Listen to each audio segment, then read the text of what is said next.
All right. Good morning, everyone. We'll start the Committee on Appointments meeting at 8 a.m. All right. We only have a few things on our agenda today, starting with a resolution approving the City Commission's appointment of Andrew Meyer as an alternate to the Utility Advisory Board. So moved. Support. Moved and supported. Any conversation on this appointment, colleagues? Seeing none, all those in favor? Aye. Aye. Those opposed? It carries. That'll move us to a resolution confirming Mayor LeGrand's appointment of Mitchell Nelson as an alternate to the Housing Appeal Board. So moved. Support. Moved and supported. Any comments on this appointment, colleagues? Seeing none, all those in favor? Aye. Those opposed? It carries. Moves us to our next resolution confirming Mayor LeGrand's appointment of Trevor Tenbrink to the Michigan Street Corridor Improvement Authority. So moved. Support. Moved and supported. Any comments on this, colleagues? Just Yes, Commissioner. Thank you. Just one question. How many openings does this leave us then on this body? Or is this all the, This one will be full, and he's actually filling a vacancy by somebody who is resigning. So, yep. Okay. Yep, All so right. it's just a seamless transition. okay, thank you. Thanks, Ms. Bosker. Thanks. Okay. Any others? All those in favor? Aye. Aye. Those opposed? Motion carries. Brings us to our resolution confirming Mayor LeGrand's appointment of Steve Tibby to the Economic Development Corporation and Brownfield Redevelopment Authority. So moved. Support. Moved and supported. Any comments on this appointment, colleagues? All right, seeing none. All those in favor? Aye. Those opposed? Motion carries. Ms. Bosker, will you guide us through a discussion on the current board and commission vacancy list? Sure. So I did want to highlight, I mentioned one resignation. There's 3 others on the agenda for this afternoon. One from North Quarter, another from the Economic Development Corporation in Brownfield, and then the Board of Zoning Appeals. So just to keep those on your radar. And other than that, with the end of year, we're kind of leveling out for filling vacancies and working on reappointments so that hopefully we can stay in a good position after the beginning of the year without too many vacancies added. But there might be a couple more. I know that the mayor's working on planning commission, so that might still happen the first meeting in December before we get to the end of year. Sounds good. Thank you so much, Ms. Bosker. Comments from colleagues, staff? All right. This one. Oh, yes, Commissioner. Thank you. So thank you, Ms. Bosker. Again, echo our chair's comments. You know, things have been very smooth. You're giving us regular updates. I know you're working with Ms. Olson in the mayor's office as well. Did we book another special meeting for the end of this year? I know we have sometimes in the past, but if we don't, it's more of do we think we need an additional one just in case, or should we be fine with the ones that we have scheduled, our regular standing meetings? I think we should be okay. I am open to it. Most of the vacancies are filling up pretty Okay. pretty seamlessly. I sent Commissioner Kilgore an update on his individual commissioner appointments this morning, and I'll send everyone Thank you for doing else's today, yeah. So I think that we're okay. If you would like to, I'm certainly happy to. I was gonna say, I'll trust your judgment, and if you're the one working on it daily, so I just want to make sure that I'm happy to, if we needed I think both of our meetings are crunched in December, which they typically are, but if we needed to go into that third week, I'd be happy to. Thanks. Thank you, Commissioner. Thank you, Ms. Bosker, for this year. It's been a great first year working with you. I believe the mayor has our appointments for next year's for commissioners coming up as well. We should see that soon. In addition, I believe we have a city commission appointment for the Affordable Housing Board, right? Is that correct, Ms. Bosker?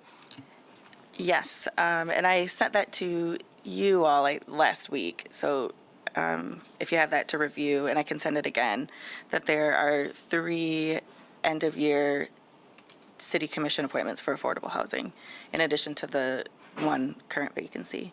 So that is something for you all to consider. There's 3 of them? Yeah, but they will be, there's 3 that are up for reappointment, So that's an opportunity to reappoint or appoint someone new, and then there is still the one vacancy. Great. And those are all city commission appointments? Correct. Okay. So that may be something that we may want to have how we did last time, colleagues, where two of us discuss, go through the PIFs, and then come back as a committee. So let's think of that and review those PIFs and discuss who would like to be in the subcommittee and then bring back to the full committee here shortly. We can discuss that when you all have a moment to review. All right. Thank you very much, you all. We will adjourn the Committee on Appointments at 8:05 a.m.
say she could go first. Fair. All right, we'll go ahead and get our meeting here underway. So item number 1 is a resolution approving purchase of additional licenses for the use of our Oracle ERP and purchasing systems, and that's in the amount of $110,105. Support. All right, moved and supported. Ms. Clarence is going to do a quick presentation here just to give us some more information on this item, so I'll turn it over to you. Yes, so the item you're voting on today is specific for our Oracle contract. We are needing to procure additional procurement licenses and ERP licenses. When the contract was originally put together back in 2003, I believe it was anticipated that we would be more centralized. We wouldn't need as many people able to put in POs, purchase orders, things like that in the system out at the department level. That migration to go more centralized did not happen.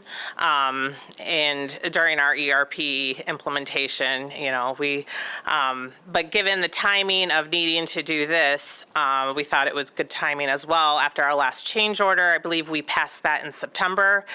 This body asked, hey, how about you come back and tell us where are we at with the ERP? It was a huge lift for our staff to do. We've been live for over 6 months now, and it's always good to know where that investment's at and what's going on. So I'm going to do a brief PowerPoint presentation. I'll try to answer as many questions as we can, but if we do run out of time, certainly I can follow up with email on some of them as well. So with our ERP, we chose to implement Cloud Fusion. One of the reasons we chose Cloud Fusion was it's tried and true. Many municipalities use this product. Unlike our previous 2 iterations of since I've been here with the different financial systems and ERP system, we did beta systems, things that were a little more cutting edge or newer or first foray into cloud-based. I believe that was our most recent CGI A360. So we ended up having to deal with a lot of issues related to that kind of situation. This time when we went out for the ERP, that was a big focus of our group when we chose Oracle.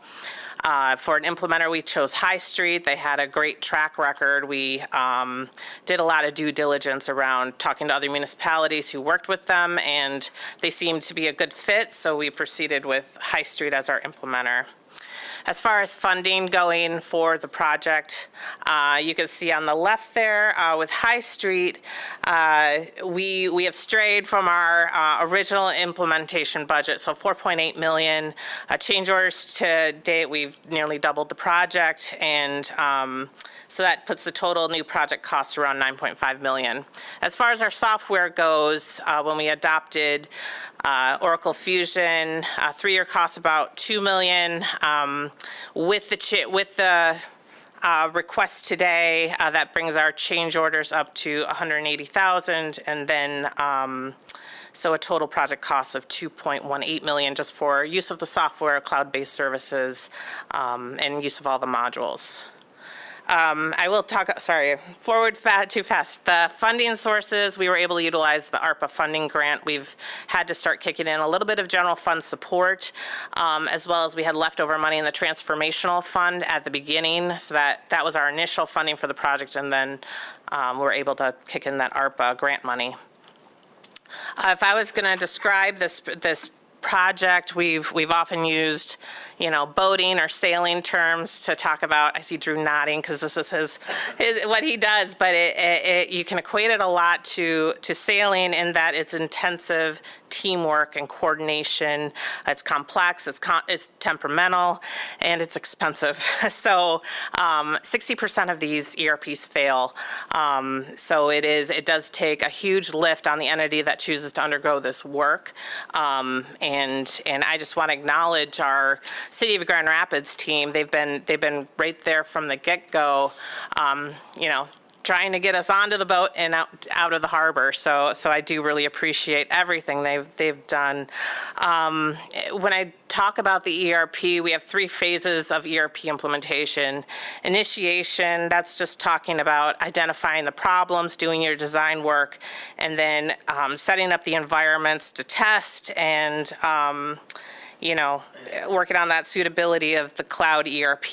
The second step with adoption, you're going to stabilization to optimization. So we go live and we're trying to get stable. And as you know, it's taken us a long time to get stable because there's been a number of things that have happened. A big one, if I talk about the treasurer's office, for instance, is we had the merger of Macatawa with Wintrust that happened right when we were going live. So all these interfaces and things we've built from the bank into our system fell apart. We had to redesign those over the summer, and so we're still getting, caught up in that area. We also had some turnover with our High Street implementation team. That's made the project very difficult as far as knowledge transfer, and then with our own internal staff, they've had to work tons of overtime, things like that. And we lost our one critical role was our payroll supervisor. So we've had people doing double duty. Eventually we want to get to that routinization, which is when we're up using the system, realizing all the efficiencies. As far as functionalities by module, this is the array of, in each module, the functions that we went live with. So I'll keep pushing forward to talking about each of those modules and where we're at with functionality. So this chart just shows where we're at in the array from initiation into routinization with where we're at with each of those. So if I take time and labor, for instance, we went live, we've done a lot of corrections. So where we're at today is we're realizing that our payroll clerks have gained about an hour and a half on payroll processing time. So they're able to get that done sooner, which is great. Self-service payroll has been, great to implement. We've adopted it in our administrative type departments. So City Hall, our next step is we're going to go live with Parks and Rec and the Development Center by January. And then one area I would say is lagging, with benefits. We weren't able to get that spooled up enough to be able to do our benefit enrollment through the system. We're still using the previous system for all of our open enrollment things. At the bottom of each of these slides, you'll see we have KPI ideas to collect quarterly to measure progress. We'll be doing that internally. Things of the nature of like ticket volume. Tickets are when there's an issue with the system, a staff member can go in, report a ticket, and then it goes to our system administrators. If needed, it escalates. So we see how often that happens. As far as performance, we look at accuracy. Our employees able to pick up entering in timesheets correctly, and transfers, training hours per employee, things like that if we need to retrain. In the finance module, this has a more varied array of where we're at with different things. You'll see collections isn't off the ground yet and live. That's an area that got left behind at Go Live, and we've just started over the last few months digging into to try to get it to work.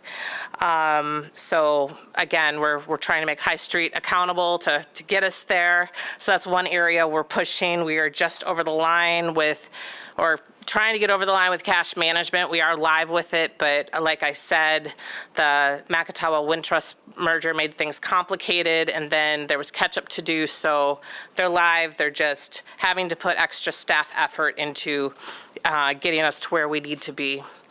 You'll see that blue dot out there with procurement. That seems to be going well. So I'll keep moving along with our budget module.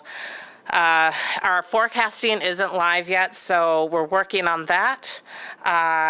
And the other area would be the reporting. I would say reporting across the modules. We're still building out a lot of those. That was a big part of our last change order in September that I believe it was $690,000 we approved. So reporting was a big part of that just because we need the data out of the system now that we got it live. And finally, the projects module, it is live. We are working in it. One thing is it is very manual right now. It went live and did not communicate well with the payroll module and with our budget module. So we do have a manual fix where we have staff having to do extra workaround work to get it to have the data where it's supposed to be. We do have an automated fix. Again, that was part of the last change order. That's supposed to go live by the end of the month. They're testing it now. So hopefully we'll be picking up all kinds of efficiencies with that, because it is a big drag for, time staff has to commit to doing it. And finally, with Bridging to the Future, what are our next steps? We are seeing some efficiencies. I must mention the payroll, for instance, with self-service and the clerk processing. We do have a long way to go. I think with the rollout of self-service payroll across the organization, that's coming, and I think we'll realize even more efficiencies. The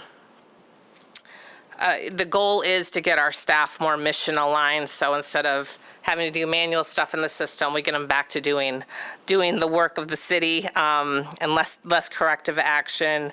I will say, we are in range with a city our size as far as the overall cost of the ERP. That is something I'm hoping we can hold to where we're at right now. I do have city manager help me lean into our implementation partner. On the other side, I know I mentioned this before, is there are other avenues we are doing some due diligence to explore, like bringing in another third-party implementer or kind of fixer to help us with, okay, we set up this process with High Street. Is it the best business process, or is there an efficiency to be gained with how we should have set up? The other thing is I've been talking with Oracle Services directly to, see what is their method of doing direct client services. Wayne County across the state, they work directly with Oracle after their failed implementation. They pivoted, and that's the direction they went. So again, working with city manager on what's the best option for us. For now, we're still under contract with High Street, but yeah, we need to think about that next step as far as, do we stay with High Street and extend when that support services contract is up, which is within 2 years, or do we start thinking about pivoting now? So that is what I have prepared as far as where we're at. I know I jammed through it pretty fast, but do we have time for a couple questions? Sure. Maybe? Yeah, Okay. I'll turn to my colleagues and see if they have anything they'd like to ask. So many things. Go for it. I think I asked this question before when we had another presentation in this, and we continue to put money into this thing. And what is this going to look like 3 months down the line? Because it seems like, we may have saved some time in work efforts in one department, but it looks like we're pushing a lot of that time into other departments. So they're still working overtime, trying to make this thing work. I've had my own interaction with it and pretty much have just thrown my hands up and said, whatever. But if it's affecting us this much internally here, how much is it affecting our partners that are working on the outside that have to work through the system? Sure. Right, and how do we work with them to ensure that they're getting their needs met, and that's in payroll, that's accounts payable, that's all of these things that our partners have to deal with, and trying to make sure that their needs are satisfied. And then if we're dealing with this much pushback or not getting the services that we need from the organization that we're contracted with, then why are we still contracting with them?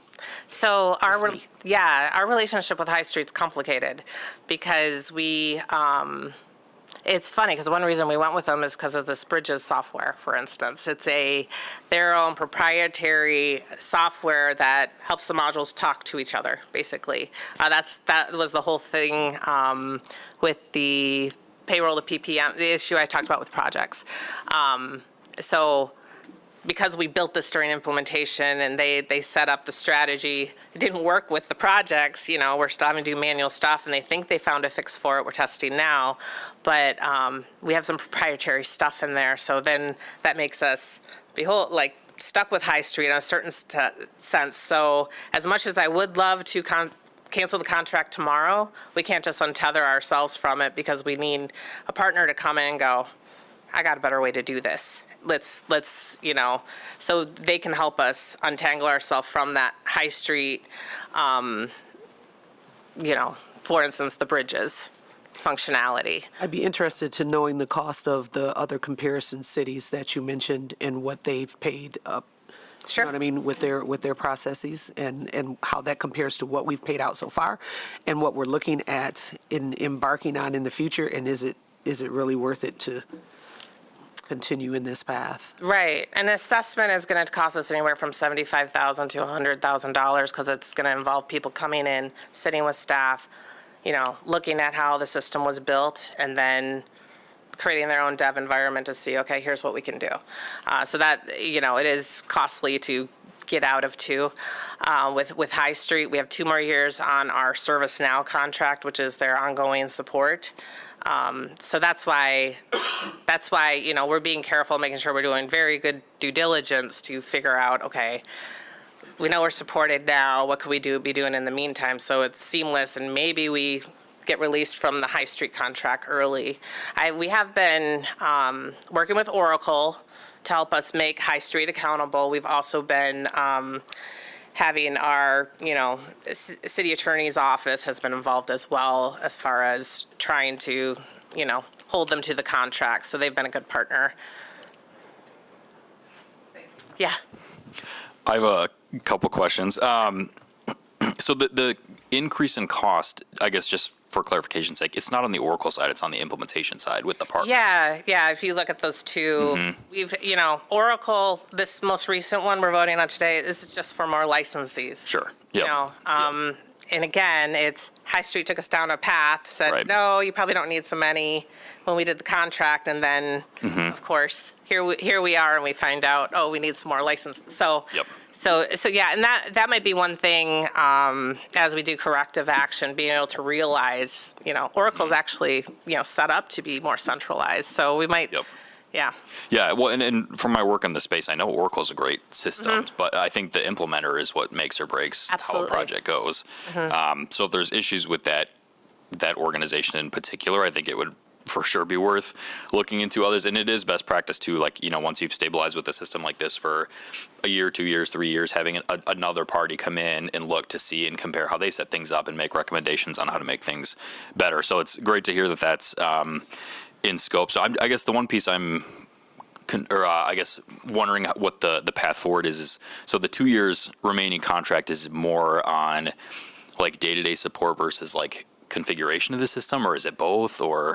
We're holding our feet to the fire on current contracts where we've written the last one, especially in a way that you said you deliver this, so we've tied it more to those kind of things, and it's 100% on them, whereas Right. before, they were claiming city share some of the blame for that. And you could make the argument, I look back and there's, when we were going through the RFP, I had explained to me, you can do 2 things. You do, change orders to pay for project delays because you don't have the staff there, or you pay up front for backfill staff to go through the project with you. Sure. When we started the project, and this was one of our initial problems, is we didn't add the staff because after talking with the other department heads that were involved in this project, they're like, well, High Street's only here, every other week or so, so it's not so much of a issue. So it's, Sure. it's difficult. Yeah, no, I understand it, Yep. and I mean, even on the private side, these are huge project lifts for any organization that even has a full team, like any company I've worked for.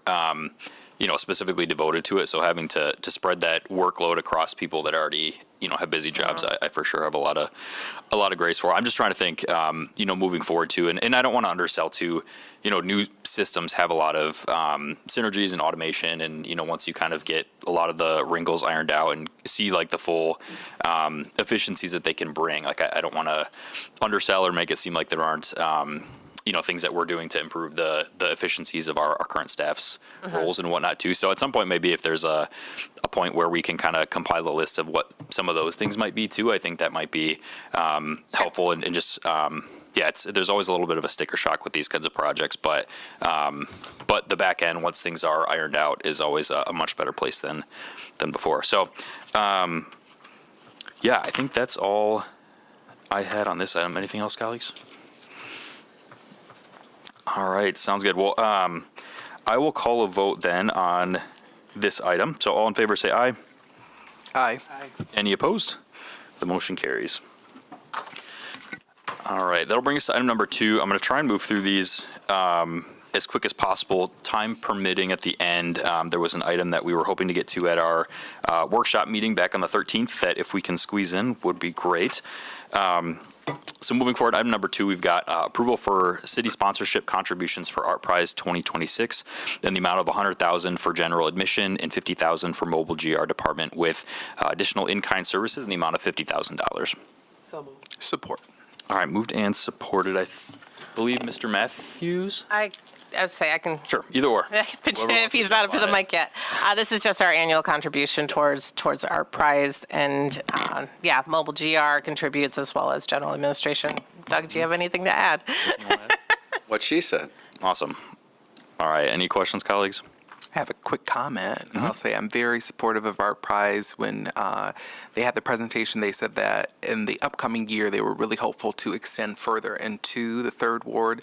We only had one, I believe at Link Up, they had a mural, and that was a beautiful partnership, but I believe they're working with Southtown to make sure that we have more venues in the third ward. So I'm going to support this today, and I'm really hoping that this support also allows for more the experience of Art Prize to come into the third ward even more this upcoming year. Yep. Yeah, thanks for that comment. I know that's long been the intention is, over time getting people further out into the neighborhoods. Downtown's great, but we want to make sure people see all corners of the city, that's for sure. So, all right. With that being said, all those in favor say aye. Aye. Those opposed? The motion carries. And commissioners, apologize for the distraction. Some of you may have noted that we've had some issues with access to the agenda management system this morning. There's an issue, a global issue with Cloudflare right now. It's pretty widespread. They have indicated that they've identified an issue. They're working on a fix for the issue, but in the interim, we're going to make sure that there's a copy of the agenda that's posted with a banner at the top of the website until that's resolved. But that's what we've been working on in the background. Yes, appreciate it. I was just talking about this with my coworkers about 30 minutes ago, so awesome. All right, item number 3, we've got a resolution authorizing an agreement with the Grand Rapids Urban League in an amount not to exceed $750,000 to continue service as the lead agency for our Cure Violence Grand Rapids program. Is there a motion? So moved. Support. All right, moved and support. We have Mr. Davis here to tell us a little bit more about this one. Good morning. This is another Morning. case where the title explains the item. I am here for questions if there are any. Great. Any questions, thoughts? Yeah, I have a thought. Go ahead. We had a lot of concerned neighbors about 4 instances of violence in the south side of the city recently, and I think this is an example of us really being intentional in supporting efforts to really curb violence and be, boots on the ground in terms of helping us combat this. So I'm very happy to support it and hoping that we can continue to see some innovation on how we can help neighbors on the south side of town. Yeah, thanks, Commissioner. So the $750,000, is that all specifically for the league, or is it broken out into other pieces, or? This This is all for that work. Yep, this is specifically for our contract with the Grand Rapids Urban League. So the way we pay Cure Violence in Grand Rapids is split into two contracts. There is a contract with Cure Violence Global, and that is the agency that created Cure Violence and provides training and technical assistance and the licensing to do it to the Urban League. And then there's also our contract with the Urban League directly to provide the service. This contract is the contract with the Urban League directly to provide the service. I should also add that there will be an annual report given during a public safety meeting today, which will speak to what the league has been doing over the last year. Thank you. Great, thanks. All right, hearing no other questions, all those in favor say aye. Aye. Those opposed, the motion carries. Thank you. Thanks. Item number 4, I see Ms. Claypool coming up to the mic here. We've got a resolution authorizing early payoff in the amount of $174,784 and release of a charitable gift agreement with the Secchi Foundation. So move. Support. All right, moved and supported. Good morning, Laura morning. Claypool with the Parks Department. This resolution authorizes the city to have an early payout for a donation which came from the Secchi Foundation for $300,000, which was to be paid out over 20 years. That foundation is sunsetting in the end of 2025, and so this is just the city recognizing the $60,000 that's been received and accepting 4% present value of that donation, and the contribution will just continue to enhance the department's mission on collaborative stewardship of our Okay, great. locations. Thank you. Any questions, comments, colleagues? All right, hearing none. All those in favor say aye. Aye. Any opposed? The motion carries. This will bring us to item number 5. We've got a resolution authorizing execution of a contract with National Research Center Incorporated in an amount not to exceed $30,000 for development, execution, and analysis of a community survey, which is the National Community Survey. So move. Support. All right, moved and supported. Mr. Green, welcome. Good morning. So this is our biannual community survey, the National Community Survey that we've run for 3 iterations so far. The last one was in 2024. So this would authorize us to enter into the contract and launch the survey right now tentatively in the spring of 2026. Okay, thanks. It's hard to believe it's been 2 years since the last one. That's crazy. Because we do the survey and then it takes about 4 to 6 months for them to do all the analysis. So you have the information to work with for about a year. Yep, okay. So if we launch, you said this coming calendar year, when do we anticipate the results? We'll be back to compare. Usually if we do it in the spring, we'll get them late summer. We'll have the Okay. results by late summer. Okay, awesome. Colleagues, any questions on this one? All righty. All those in favor say aye. Aye. Those opposed? The motion carries. That'll bring us to item number 6. We've got a resolution accepting a $300,000 trust fund grant award from Michigan Department of Natural Resources for improvements at Bike Park. So move. Support. Moved and supported. Hello again, Laura Claypool, still with the Parks Department. This resolution authorizes the acceptance of a grant from the Michigan Department of Natural Resources and execution of a trust fund development project agreement to support enhancements at Bike Park. The project includes upgrades for an existing parking lot, new construction of a new shelter, patio area, and additional mountain bike and other amenities. These improvements align with the 2022 master plan and were approved by the Park Advisory Board. The total project cost is $605,000, and the Parks Capital Fund will have a 50% matching contribution of $305,000. Great, thank you. Any questions or discussion, colleagues? All right, all those in favor say aye. Aye. Those opposed? The motion carries. Thank you. Thanks. Item number 7, we've got an ordinance amending sections 4.2 and 4.3 of ordinance 2025-22, new classifications for Intelligent Transportation Systems Technician and Fire Hazard Inspector 2, and range changes for Mechanical Inspector 1, Mechanical Inspector 2, and Fire Hazard Inspector 1. So move. Support. All right, moved and supported. Good morning, welcome. Ovell Barbie, Interim HR Leader. The Mobile GR Department is requesting a new classification, Intelligent Transportation Systems Technician. The position previously known as the Traffic Signals Tech has become outdated. The current job description does not reflect current technology or modern practices. The position is being placed in the 25A salary range. Fire Hazard Inspector 1 and Fire Hazard Inspector 2. The Building Inspections Department is requesting a reclassification of the Fire Hazard Inspector 1 position and the creation of a new position, Fire Hazard Inspector 2. The primary distinction between the Fire Hazard Inspector 1 and Fire Hazard Inspector 2 role is the increased responsibility of the Fire Hazard Inspector 2 with advanced code expertise, comprehensive plan review capabilities, and critical special event coordination. Mechanical Inspector 1 and Mechanical Inspector 2 both have updated ranges. The Building Inspections Department is also requesting a reclassification of 2 Mechanical Inspector positions. The Mechanical Inspector 1 and 2 positions currently perform comprehensive inspections. The adjustment is essential to ensure that job responsibilities, required expertise, and compensation for these vital roles are aligned with industry standards and the increasing complexity of mechanical systems and codes. These classifications and salary ranges were reviewed and approved by the Civil Service Board on October 21st. At this time, we are requesting your approval. Great, thanks. Any questions, colleagues, comments? Just one quick one. So the Intelligent Transportation Systems technician role, did you say that's an increase in compensation range, or it's just truly a renaming of the existing role? Well, it is a new role, so it will be placed in 25A. Okay, okay. Yeah. Got it, okay, I'm understanding. Thank you. All right, all those in favor say aye. Aye. Those opposed, the motion carries. Then item number 8, we've got an ordinance amending section 1 of the budget ordinance 2025-11 for fiscal year 2026, and this is amendment number 4. So moved. Support. All right, moved and supported. Ms. Claire? Good morning, Commissioners. The budget amendment today is a story of appropriating a lot of grants. So our first one, the Engineering Department, reconstruction of Butterworth Street from West City Limits to O'Brien Road. This is an EPA grant for $595,000 being appropriated in the Capital Improvement Fund. Number 2, this is the water main extension in Irene Avenue to Linda Avenue. This is a state of Michigan grant, $2.1 million being appropriated in the Water Improvement Fund.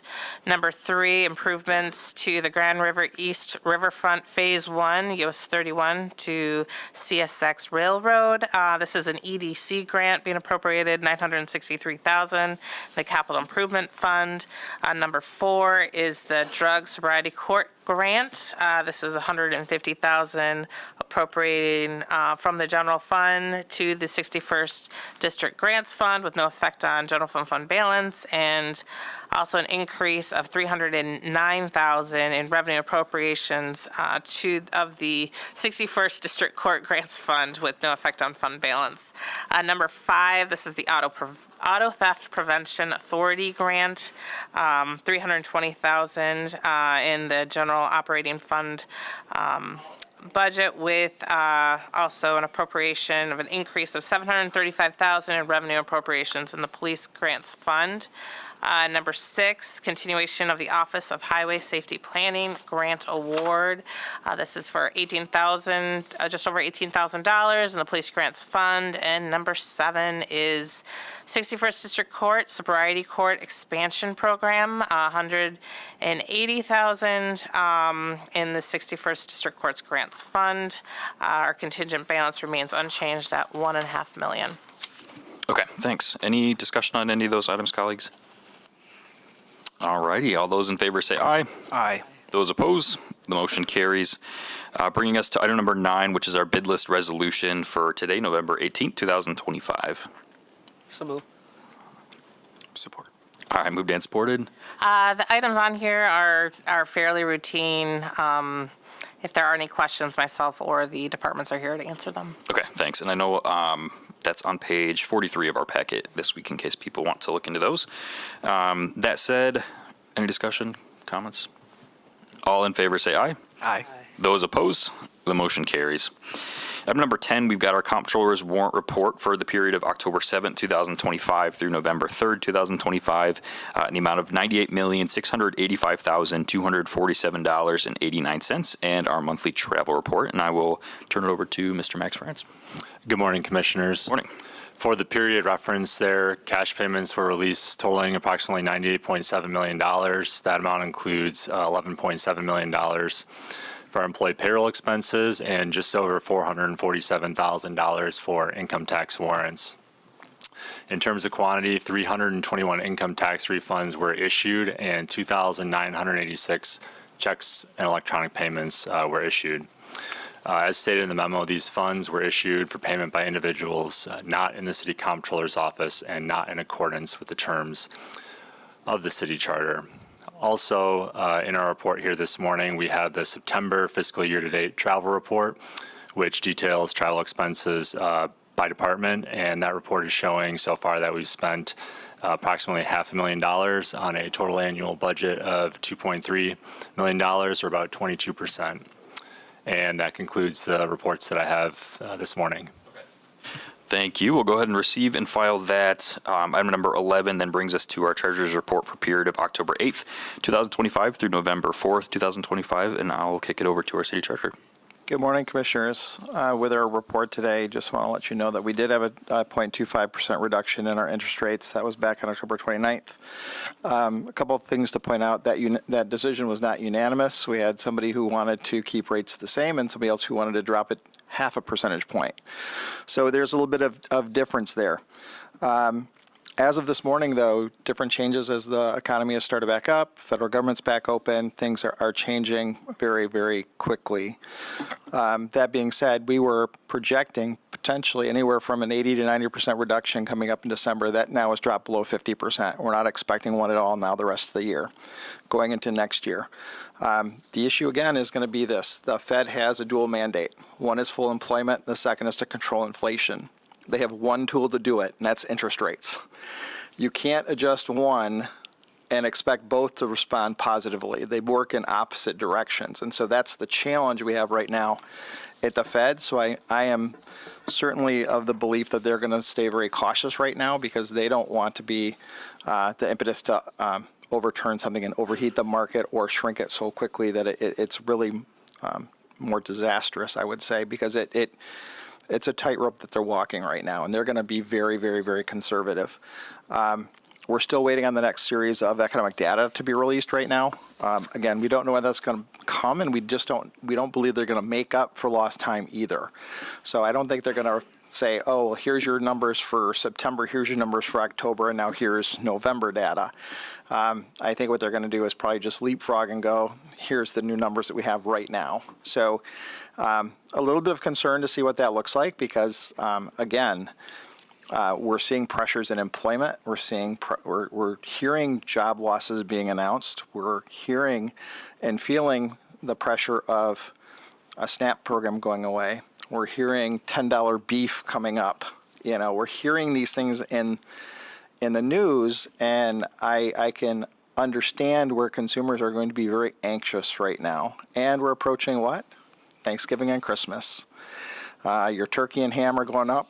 I hate to say it, but those are the things that will hit our pocketbooks that we're really going to be focused on. Our voters actually look at their pocketbook. And, we're past an election, but again, what's coming next for them? With our portfolio, though, we are sitting at $740 million. We're well funded. We're sitting at earnings over 3.45%. I think we're very well positioned to take advantage to any hiccups that might come in the market. We do have a lot of dollars that are held near term that are going to mature within a year that we can be flexible and move. So if there's any other blips, any other hiccups, we talk about what happens with Fed grants, state grants, money that's coming out from these various agencies. We're positioned to be prepared should there be an interruption in those funds to help as much as we possibly can. That's why we're overloaded with our maturities in the next 12 to 18 months to make sure that we are committed to be there to help with city operations and make sure the money is there. I would like to point out one thing to Ms. Claren's presentation on Oracle. We really ran into some perfect storms. Had this launched when it was going to launch, we wouldn't probably not have run into the Mactaw Bank Wintrust merger and conversion. Our banking partners have been with us and walking in lockstep to make sure they can help alleviate that. But again, they're a business themselves, and when they go through a merger and it just happens to coincide with us implementing Oracle, that sometimes can lead to some hiccups. But I will tell you that they have been walking with us through every step of the way to try to make this work as best they possibly can. I can tell you that one of the most important things right now is our staffs are very overworked. We had people working all weekend, trying to balance things out, making sure that everything is working smoothly. We will capture efficiencies. We are starting to see what those efficiencies are going to be. But again, I can't say enough about the staff that are putting in these multiple days and hours of extra time. We will get there. Like you said, Commissioner Robbins, a lot of times it's what happens with the implementation team. It's not the Oracle solution. It's a fantastic solution. We've all had our thoughts and feelings about how the project has moved through. But again, we are doing the absolute best we can to bring forward the best possible product that is going to be with us for, I'm hoping, decades.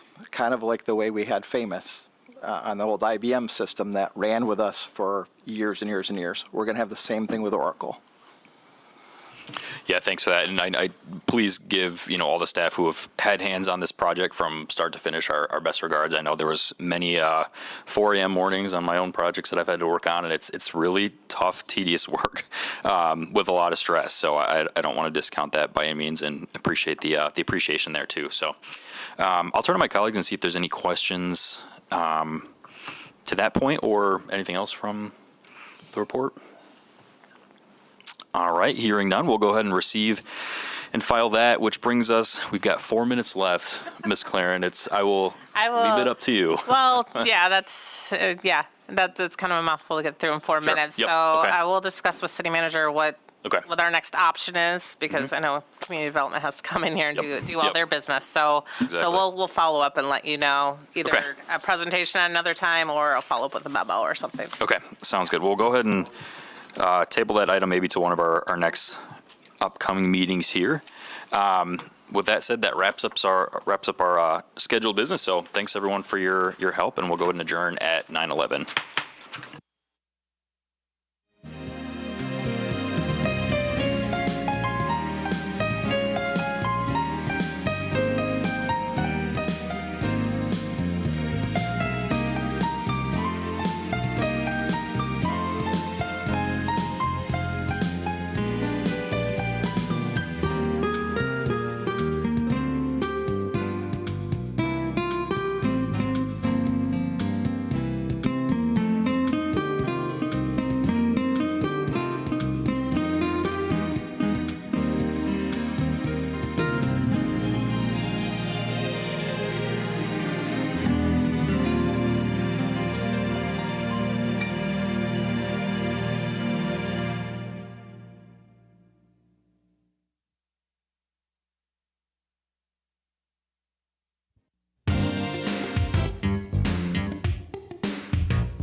morning. The time is now 9:17. We're going to go ahead and call our Community Development Committee meeting to order.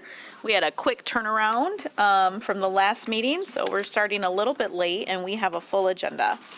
The first item we have in front of us is a resolution approving a fireworks discharge permit for Image SFX for indoor special effects at the Van Andel Arena in conjunction with TSO Ghosts of Christmas Eve on December 7, 2025.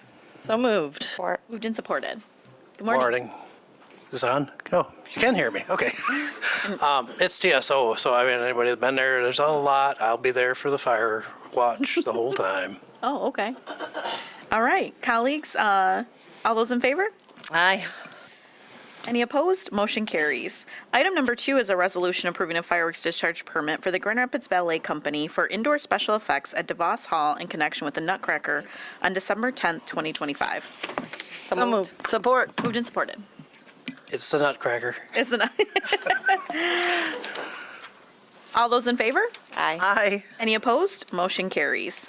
Item number 3 is a resolution approving a fireworks discharge permit for Pyrotech Special Effects, Inc. for indoor special effects at the Van Andel Arena in conjunction with Jonas Brothers 2025 on December 12th, 2025. So moved. Support. Moved and supported?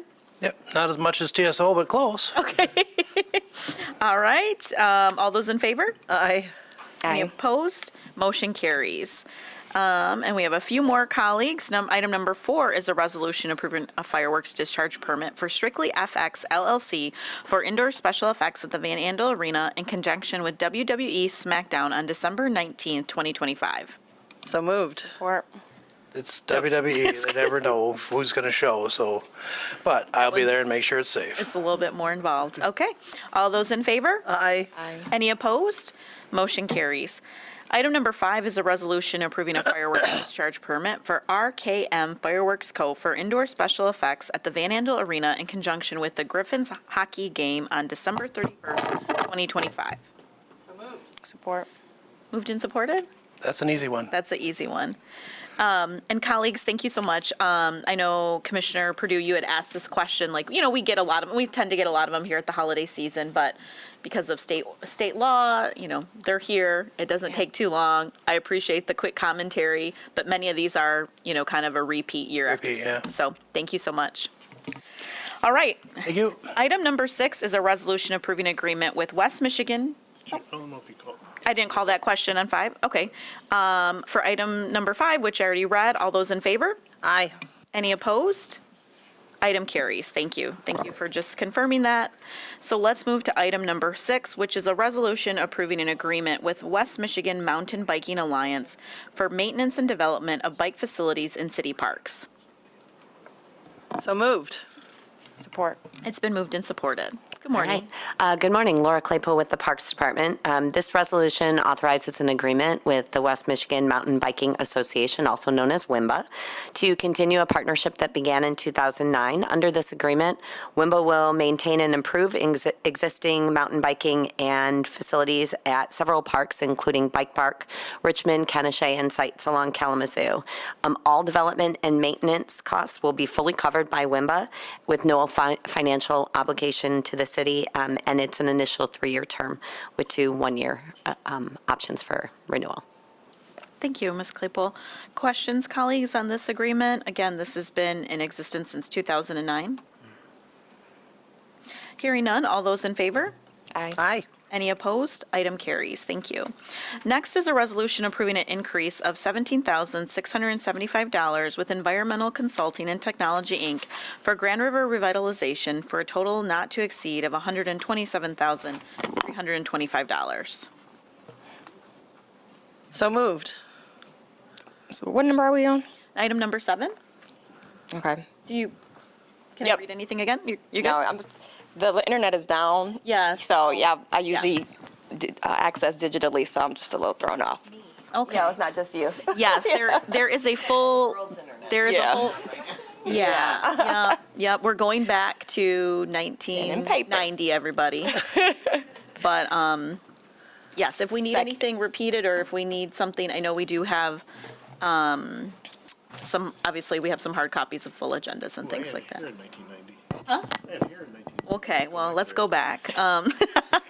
second on. Okay, so item. this item number 7 has been moved and supported, but yes, we are having some technology challenges. It's not just you. It's, everybody's been feeling it. So comments on item number 7. Yeah. Yes. Good morning, Good morning. Commissioners. My name's Mike Stahl. I'm in the engineering department. So the item before you is for the Grand River Revitalization Project. The city and our nonprofit partner, Grand Rapids Whitewater, have been working on securing federal funding for a number of years. And in order to do that, we needed an environmental assessment. And so Environmental Consulting and Technology, or ECT, has been the main consultant with that, guiding us through that process, writing the environmental assessment. And so if you approve this increase, it's going to finalize, pardon me, this increase would finalize all of the documents that we need to fulfill all the federal regulations and compliance for that federal funding request with the Natural Resource Conservation Service, or NRCS. I'm happy to take any questions. Colleagues, do you have any questions on this item? May I? Yes. Go ahead, Commissioner. Just out of curiosity, when do you expect, assuming all this goes through, that the federal dollars would be available? Yeah, that's a really good question, and I'm really hoping within the next couple of months. So we just finished our public comment period, and we had a lot of different comments. We're working on responding to all of those, and so once we get that done, now that the federal government is open, we can work with the federal agency to submit that, get the final review, and then the request for funding can go in once all of the documents are signed on. I would expect that to take a month or to 2. They've been really good partners along the way, and so I think that's reflected in the timeline I'm providing. Wonderful, thank you. And then I just wanted to, a little over 17,000 to a little over 127,000. What's the variation in that with those consulting services? Yes, so the entire not to exceed, so this work has been going on for a number of years, and so this process is not super well defined from the federal agency. So they provided us a very specific scope for hours and tasks to get done, and as things have come up over the years, they've had to do more and more work above and beyond where the hours they incorporated into that original scope. So we had to come back last year and to add more hours into that scope, and now we're coming back to add hopefully the final amount of hours into the scope in order to complete the process. Thank you. I think when somebody's looking at the agenda packet and they see that, they probably ask that. We do know, to the point, Mr. Stahl, that this has been a very long project, lots of different federal agencies, public-private partnerships, so thank you for sharing that. Colleagues, all those in favor? Aye. Any opposed? Item carries. Thank you. Thank you. Item number 8 is a resolution awarding a contract with McGraw Construction, Inc. for police admin building elevator upgrades in the amount of $1,206,999 with a total amount not to exceed $1,599,320. So moved. Support? Moved and supported.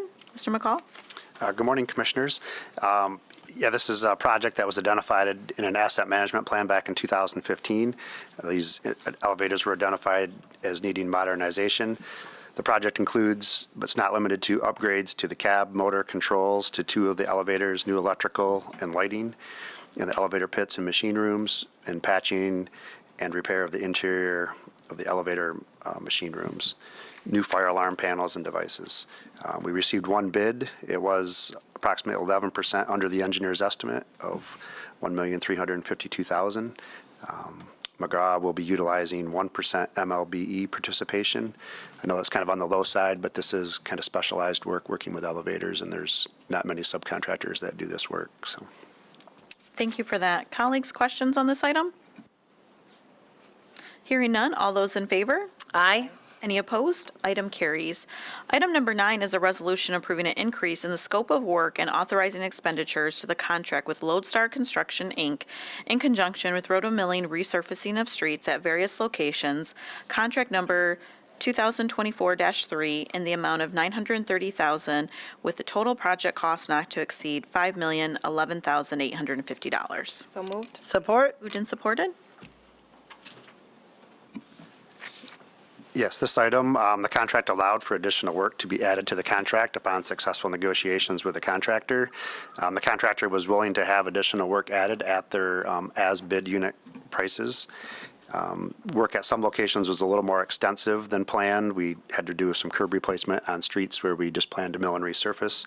But we've also added, I think, 3 or 4 additional work locations, which they're going to be completing in the spring of 2026. Great, thank you. Questions on this, colleagues? All those in favor? Aye. Any opposed? Item carries. Item number 10 is a resolution awarding a contract with DHE Plumbing and Mechanical, Inc. for LMFP backwash check valve replacement in the amount of $99,400 with total amount not to exceed $303,580. So moved. Support? Moved and supported? This project consists of the replacement of the check valves on the backwash pumps 1 and 2 and associated piping reconfiguration at the Lake Michigan filtration plant. We received 3 bids on the project. The low bid was $99,400, which was about 70% under the engineer's estimate of $336,000 and about $74,000 under the second bid. We did hold the post-bid interview with DHE. They were comfortable with their bid and moving forward with the project. DHE will be self-performing all of the work, so they do not have any subcontractors or any MLBE participation. Thank you. Questions? Can you just let us know what this valve does? If not, I can ask later, but. We do have Mr. Jernberg from Water. Come on down, sir. Yeah, usually a check valve allows water to only go one way. Backwash when we were growing up was like a bad thing, but I'm guessing this is a good thing. Shocked on that one. The backwash system is primarily used for the filters. So when they basically, when the filters are going through the natural process and there's the real fine sediments are in there, they have to eventually clean those filters out. That's what the backwash water does. And it basically cleans it out, becomes more of a surface wash, and then that water gets wasted. Okay. Thank you for that, and for anyone who might see this. Filtration process. Thank you. All right, all those in favor? Aye. Any opposed? Item carries. You okay down there? Okay. Somebody get her a glass of water. Oh, she has some, okay. Sorry. All right, item number 11 is a resolution approving a construction agreement and accepting a public utilities easement for Waterford Reserve. So moved. This is a private development project in the city of Walker, has public sanitary and water, which will be maintained by the city of Grand Rapids. The project consists of 52 single-family residential lots. It's located south of Leonard Street and east of Kinney. Inspection will be done by Prina Newhoff on behalf of the city of Walker. Questions, colleagues? All those in favor? Aye. Any opposed? Item carries. Item number 12 is a resolution approving a release of easement at 450 Russwood Street Northeast. So moved. Support? Get to the right one here. This is releasing some unused easements which were granted back in the 50s. The property is currently owned by North Point Christian Schools. They've requested release of the unused easements to facilitate future needs for expansion. All those in favor? Aye. Any opposed?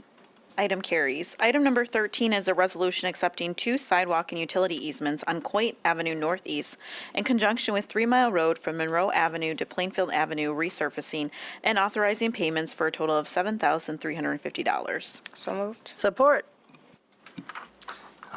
Yes, this is 2 sidewalk and public utility easements at the northwest and southeast corners of Coit and 3 Mile. It's in connection with a resurfacing project planned for 2026, and there's a proposed roundabout going in at this intersection. We have had a couple previous actions approving the other 2 easements on this corner, so we do have all the easements secured for the roundabout to go in with this project, and the construction is planned for spring or summer of 26. All those in favor? Aye. Any opposed? Item carries. Item number 14 is a resolution accepting utility easements at 1707 Clote Street Northwest, I don't know if I'm saying that right, and 1721, I've never seen that, Clute Street Northwest, in conjunction with the vacation of Clute Street Northwest for $1 each. So moved. This is, City of Walker had previously, or is vacating a portion of Clute Street currently, and the public utility easements need to be preserved for Grand Rapids to maintain our utilities that are already there. Thank you. All those in favor? Aye. Any opposed? Item carries. That's why I didn't know the street name, because it's Walker. So I'm just saying it for the record. No. Item number 15 is a resolution approving a utility easement to Consumers Energy at 850 Pinell Street Northwest in connection with construction of fire training facility for $1. So moved. Support. Moved and supported? This easement is necessary to run a feed to a transformer on the site to power the site from Consumers Energy. Closer and closer. Colleagues, any questions on this one?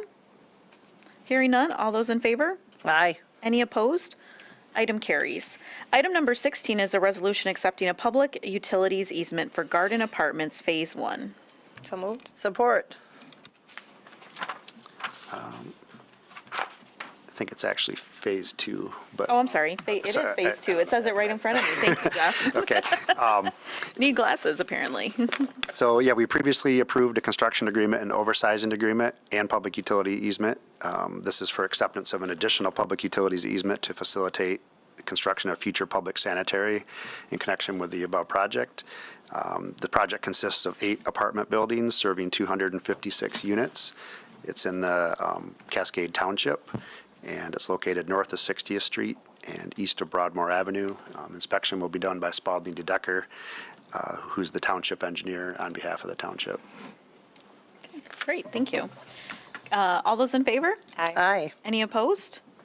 Motion carries. 2 more, everyone. Okay, 17 is a resolution setting December 2nd, 2025 as the date to consider an ordinance amendment correcting the legal description of a portion of 411 Fuller Avenue rezone to the TNTBA, a traditional neighborhood, traditional business area zone district.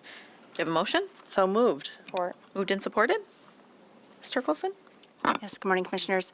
So after City Commission passed the rezoning request, it was noticed that there was a technical error in the writing of the legal description, and so we're simply correcting that description.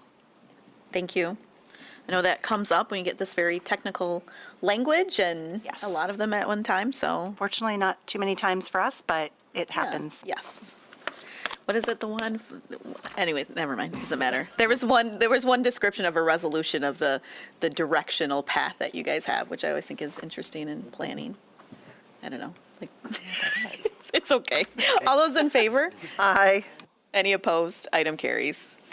Okay, I was trying to take the heat off of Jeff because he had so many, so I'll put it back on you. But, okay, the last item, we'll move to Ms. Renero, is a resolution scheduling a public hearing for December 2nd, 2025 on an amendment to the Brownfield Plan of the City of Grand Rapids Brownfield Development Authority related to the Seeds of Promise redevelopment project. So moved. Support. Moved and supported. Ms. Renero?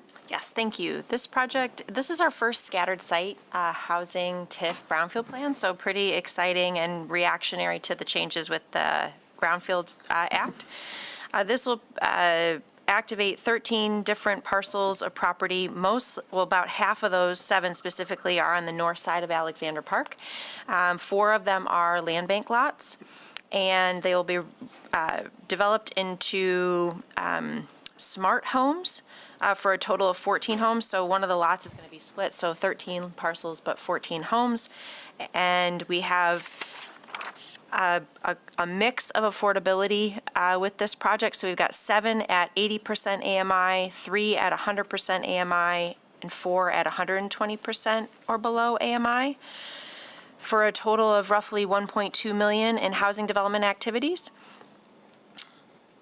There's also a request for $200,000 from our local Brownfield revolving fund, to help fund down payment assistance to the tune of $28,571.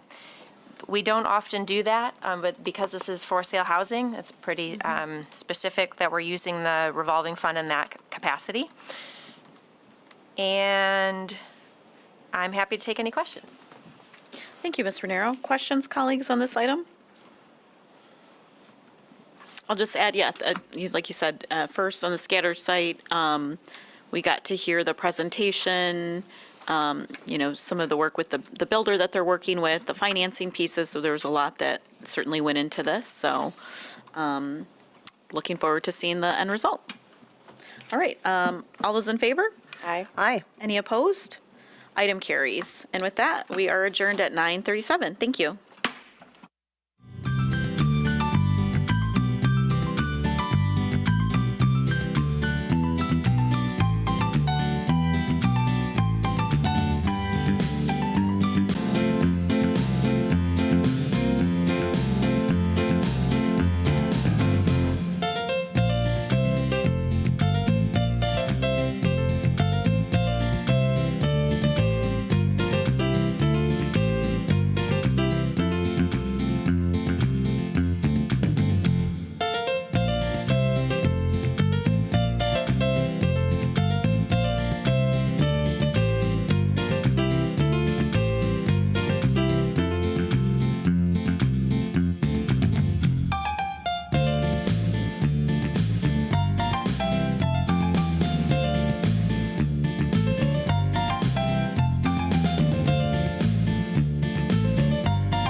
leave it down there.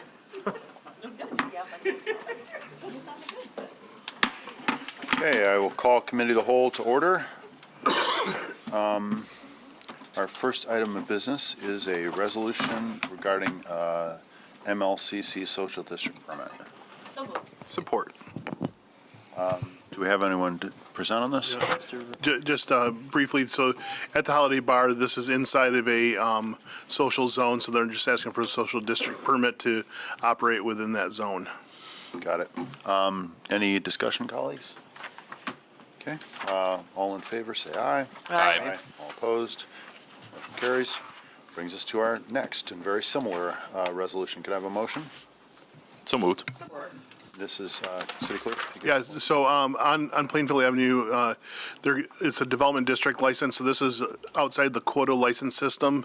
And as long as you put a certain amount of dollar amounts into into redeveloping the property, then you can acquire a liquor license. Okay, and this is 1503 Plainfield Northeast. Any discussion, colleagues? Commissioner. Thank you, Mayor. I just wanted to flag this one. We'd been working with the Henchman House, I would say, over the last 2 years on this redevelopment.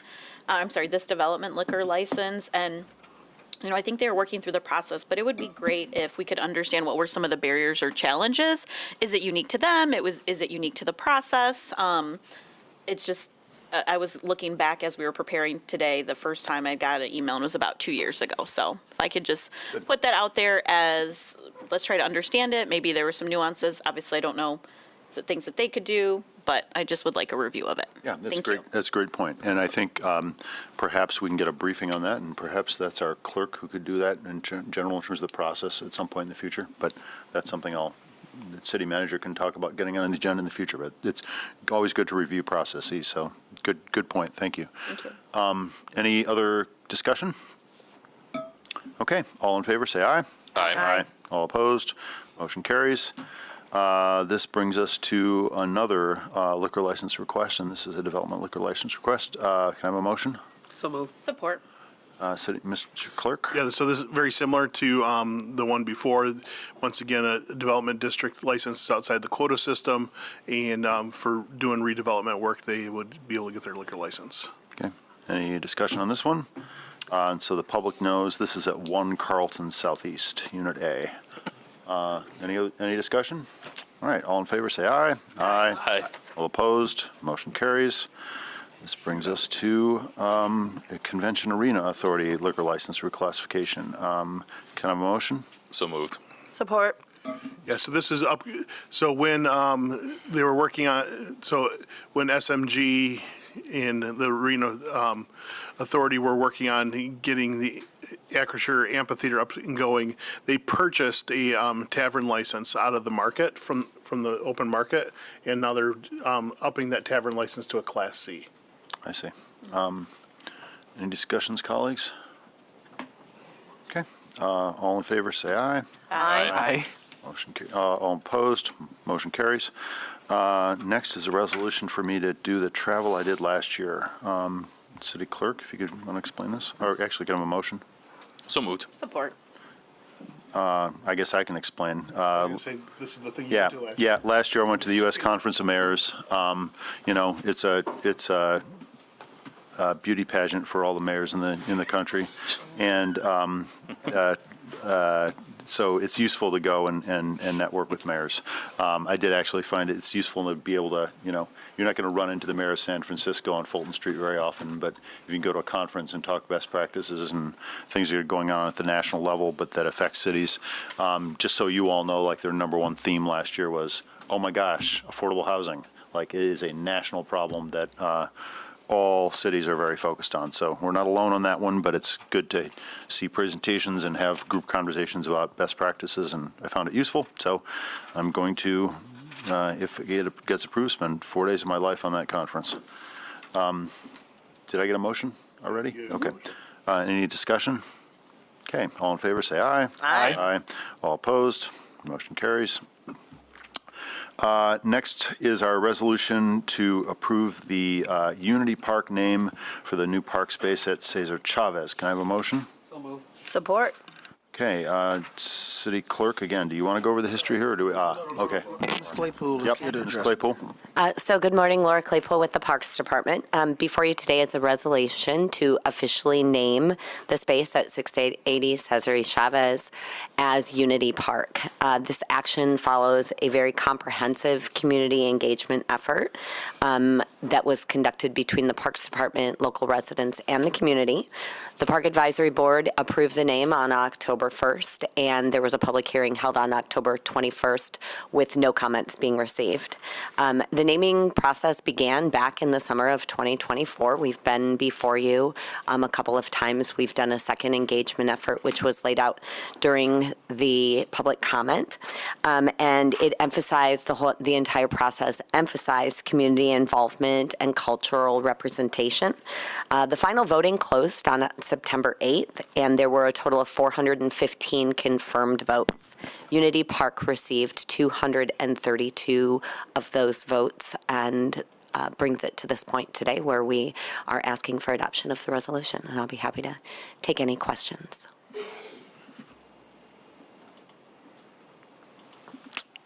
Any questions, colleagues? Commissioner Belcheck. I just want to extend my thanks to everyone who participated in all the rounds of engagement, for the Parks Department going through all the different levels of making sure that we are looking at our process and getting a good representation from the neighborhood, so that it's very exciting to have a brand new park, and it's very exciting to have this opportunity to name it in front of us. Great. Commissioner. Yeah, thanks, Mayor. Thanks for the presentation and the update. I think, kind of like my colleague in the first ward alluded to, I think there's definitely some learning opportunities from this.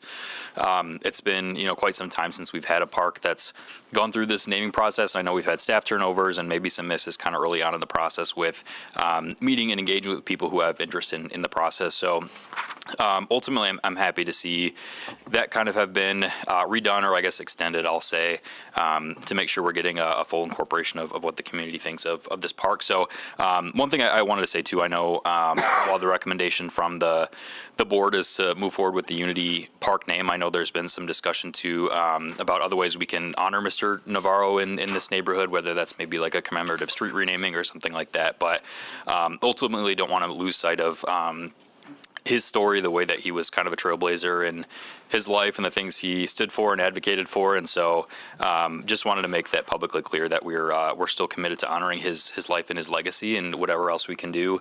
If it's not, naming a park directly after him, whatever we else can do as a city to help honor his work and make sure that doesn't fade away is something that I'm committed to, and I would hope my colleagues are as well. So. Thank you. Mr. Manager. Yep, Mayor, thank you, and thank you, Commissioners, for your work. And I want to echo what Commissioner Robbins said. We did hear the staff heard from the Navarro family, and of course they were disappointed to hear the direction. And but I do agree that we still have a lot of respect, regardless of the outcome of this vote, for the contributions that they have done, and we'll endeavor to make sure that as we move forward on these engagement processes, that we're mindful of the conversations that we've had here on the dais. Thank you. Any further comments? Seeing none, then I'll ask, I did have a motion on that, correct? Yep, so I'll ask for a vote. All in favor of the renaming of the park or naming of the park as Unity Park, say aye. Aye. Aye. All opposed? Motion carries. Thank you. Thank you. This brings us to a water agreement. And our water, are you the head of the department? I don't know. I don't know the org chart, but yeah. Well, interim director, Yeah. managing director for water and sewer right now. The agenda item that you have in front of you is our formal contract to provide wholesale water services to Caledonia, the Charter Township of Caledonia. We've been providing sanitary sewer services to the northern half of their township for about the last 10 or 11 years now. And this basically culminates a process that started back before COVID, where we've been in communication with them and getting them now as a customer. The ultimate transition will be the first half, the north half of the township will be City of Grand Rapids customer once the pump station's fully up and running, which is likely to be the first week of January, likely. And then once they do some internal water main work on their end to be able to connect their two tanks a little bit better to allow us easier efficiency in operations, that second half, the southern half of the township will come on. They do have an existing treatment plant that'll be able to handle their south side, but that'll be separate from ours. So it's a wholesale where we master meter them, provide them with the services, they maintain their own system. Got it. These things are always, you had a fair amount of complexity in that answer, so I get it. But from the, just for the public's perspective here, is this going to mean that some people who are on wells now are going to be able to use city water, or is this? No, currently the Caledonia Township has their own public water system, and they are a well system. They pull their water from private wells. Those that are on their own residential drinking wells and stuff like that aren't going to be impacted unless Caledonia Township chooses to expand into those areas. There has been some water quality issues in terms of high iron and copper that they've dealt with, which is part of the reason that they wanted to shift over to Grand Rapids to a more stable water source in Lake Michigan. Gotcha. Thank you. And the advantage of our city water is you monitor the daylights out of it and are very, very clear about what goes into people's taps. That's correct. We've got the best water in the state. Right. Thanks for the patriotic note. Any other questions, colleagues? Did I get a motion on that? I think you walked up. Okay, I got a motion. All right. Any other? Since seeing no other Commissioner, did you have a? Okay, you were playing with your microphone. Seeing no other discussion, then I'd ask for a vote to ratify that. All in favor, say aye. Aye. All opposed, motion carries. Thank you. And this brings us to an item that I think will have a little more discussion, and that is the City Commission policy on conflict of interest, ethics, and financial disclosure. Can I have Yes. Can I have a motion? So moved. Okay. City Attorney, you want to lead us through this? Sure, thank you. And happy to bring this back after having a work session with the Fiscal Committee. As you'll see from the memo, this was not a unanimous decision coming out of Fiscal Committee. It was a 2-to-1 vote coming out of Fiscal Committee. So I anticipate there will be some conversation and dialogue around this today. I also heard from several of you individually asking about additional research or looking into other cities. I received a policy that is similar but a little bit more broad from the county and have considered that.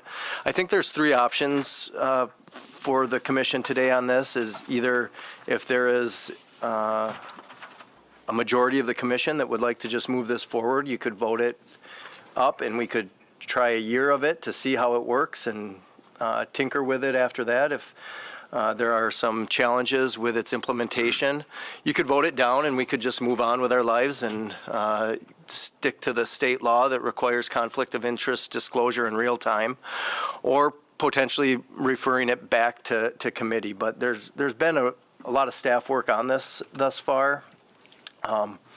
What we did, just to remind you, is we looked at other cities, and as you can imagine, because this is relatively new at the state level, there's not a whole lot of other cities that are doing this more proactive disclosure. So we were, in a certain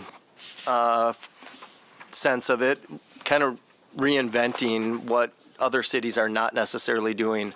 Luckily, we had the state law to fall back on, and so we looked at the state law and the disclosures that the state legislature and the state senators are required to disclose, and we used that as a starting point.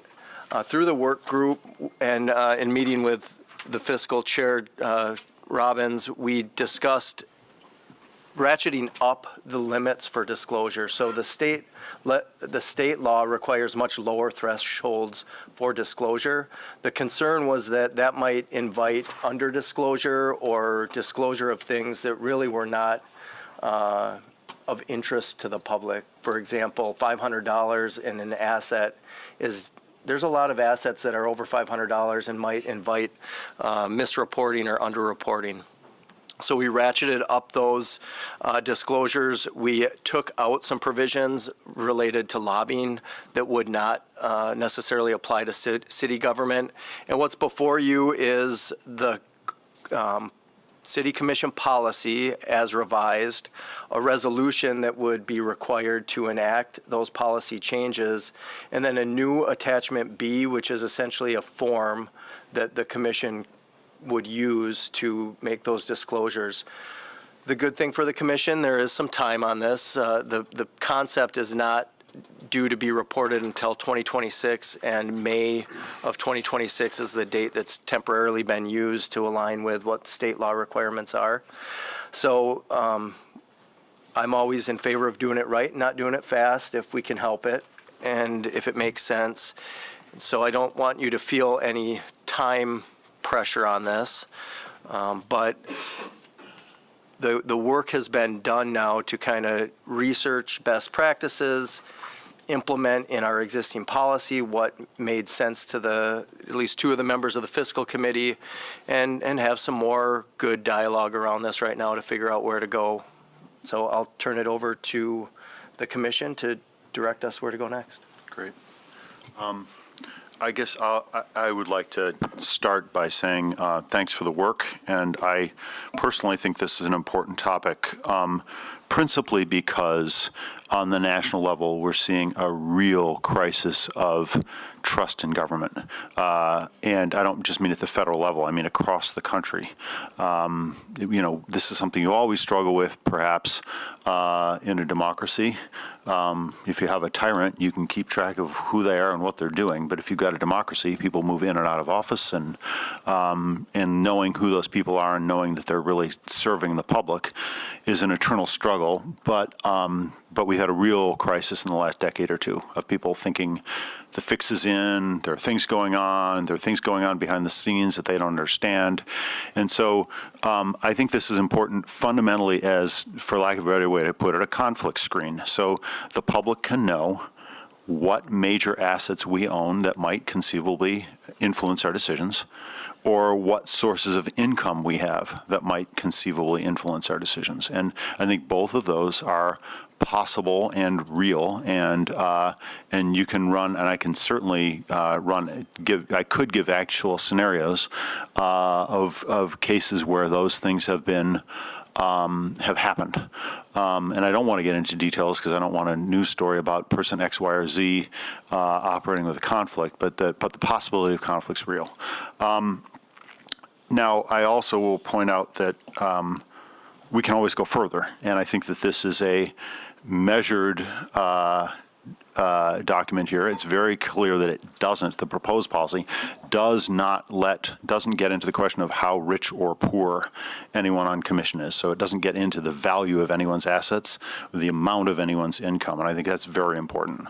There are threshold levels, but there aren't, no one who'd filled this form out, no one would know, Commissioner Belcheck made $75,000 on a book deal last year. If she made money on a book deal, she'd have to report it if it was at the threshold, but whether she wrote the next Harry Potter and made $5 million, or whether she wrote a recipe book that only made $6,000, no one would know the amounts. There are other things that we could do more granularly, which we didn't. So children are not included in this. Now you can imagine, a malevolent bad actor politician saying, great, I don't want people to know that I own a brewery. I'm just going to give it to my 15-year-old kid. And so there's, the question of where a bad actor might hide assets. This isn't perfect, and it's not going to cover all scenarios that I can imagine, but it covers a lot of them. The other thing that I want to point out is I think, and I'm afraid that if there's the will right now to pass this, I'm going to make a motion for a slight amendment, and that's because I think that we want to be very, very clear that we're consistently asking about the individual or their spouse, or because, and I've said this before when the state did this, I testified at the state level that I own 8 LLCs. That's where substantially all of my and Melissa's assets are. I could, tomorrow morning at breakfast, write an amendment to the operating agreement that made Melissa the 100% owner of all of our 8 LLCs, and then I wouldn't have any assets and I wouldn't have anything to report.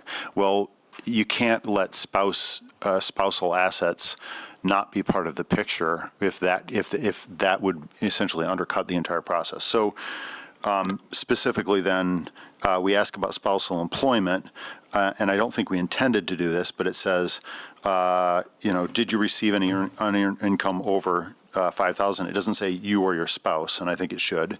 And then assets, it says list any real property which you held, and I think it should say you or your spouse. Mayor, can you include numbers that you're referring to? Sure. So in F, there's no or your spouse language. It's the you word. So there are some places in here where it says you or your spouse, and some places where it just says you. And I think that's frankly probably a drafting thing. And then in I, it says list any real property which you held. And it might have been, they were thinking the collective you, but I think for clarity, it should be you or your spouse. And then in K, list any assets that exceeded $10,000 in value that you owned. And again, I think it's you or your spouse. If I let Melissa be the sole owner of my E-Trade account, I would be able to evade that provision. And then list any liabilities. There, I only thought we might want to exempt acknowledging home mortgages, but I think that's something we could edit at another day. I think the principal thing I want to do is be consistent on our drafting language that we really are including spousal assets, because it would be such an easy way to avoid the intention of this policy to just, using myself as the example, which I have, I could very easily avoid the intent of this policy by simply giving everything to Melissa.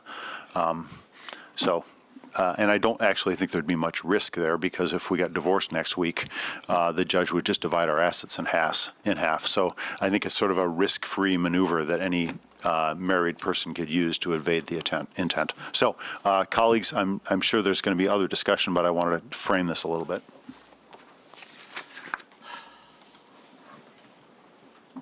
Anyone else want to weigh in here? Go ahead, City Attorney. Just to give a little perspective on the spousal conversation, and I'm interested to hear what the rest of the commission thinks on that. I left it the way it was for purposes of consideration, because some of the comments I heard individually was, I ran for office, my spouse didn't run for office.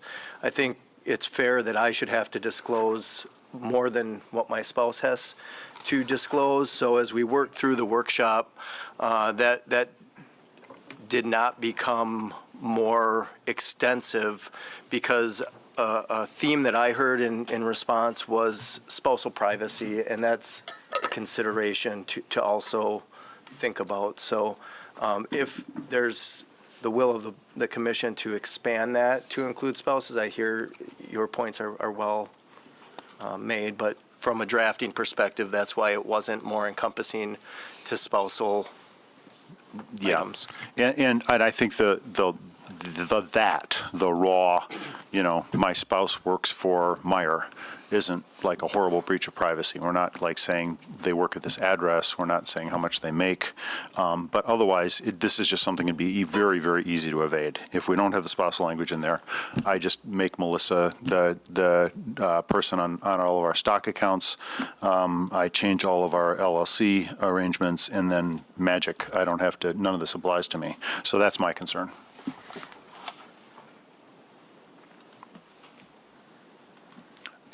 Any other discussion? Yeah, I from the beginning of this, my thoughts and trying to think through this is, I feel like the form that we have initially was good. I think the follow-through, like the reminders of updating your information and making sure that if there's any changes, that information is documented. I don't have a spouse, and I don't agree with the spouse, because even if it's not the spouse, if you got an 18-year-old child, you can transfer that information over to them, or that business holding over to them too. So it's just as easy, and I feel like we're getting in the weeds with that too much. I'm all about disclosure. For the most part, most of us, if people want to see what we're doing and what we're making as posted not too long ago by someone on social media, they can find the information. It's there. It's accessible. We all have to file our reporting, finance reporting as commissioners. That information is open to the public. It's accessible. So I think, me personally, that we could continue on with what we have and move forward. Thank you. Commissioner Kilgore? Yeah, so I've continued to be very supportive of updating this policy.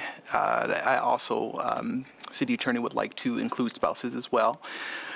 Supportive of that. I continue to want to really showcase to the public why we're trying to do this and model best behavior, as I said, in our fiscal committee.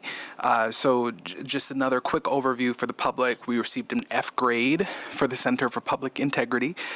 So that's, they cited lack of laws for issues like revolving door legislation. That's not necessarily with us. That's more of the lobbyists in Lansing, coming straight out of Lansing.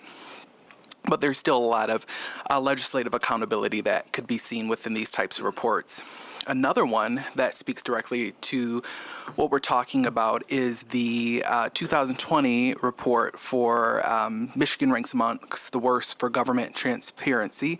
It's from the Coalition for Integrity, found that Michigan ranked 47 out of 50 states for anti-corruption measures. So this is once again modeling that behavior, trying to put forth for the second largest city in Michigan some best practices to show the folks who we serve that we have nothing to hide and that we serve them and not special interests. So supportive of this and including spouses as well. Commissioner?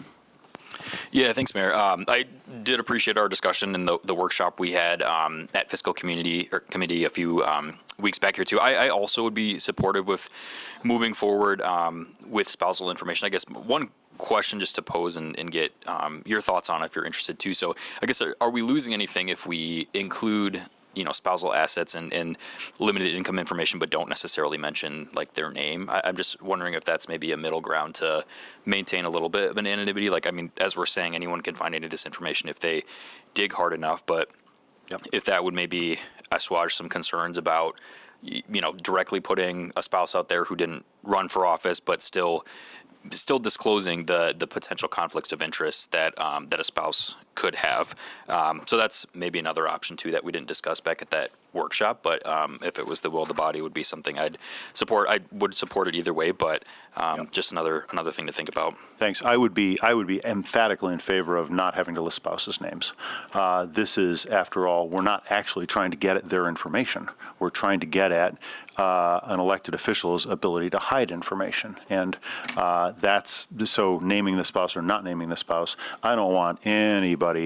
I mean, there's a logical concern about this that you would have what lawyers call a chilling effect, that if you put more and more requirements on people running for office, that people start thinking, well, I don't want to run for office because I'm going to have to disclose where all my kids go to school. And then what if people start following them home from school? So the kids are not in this, and that's why actually, the not listing kids as owners I'm okay with, because this is an important first step, and I want us to do something that is palatable to all of us.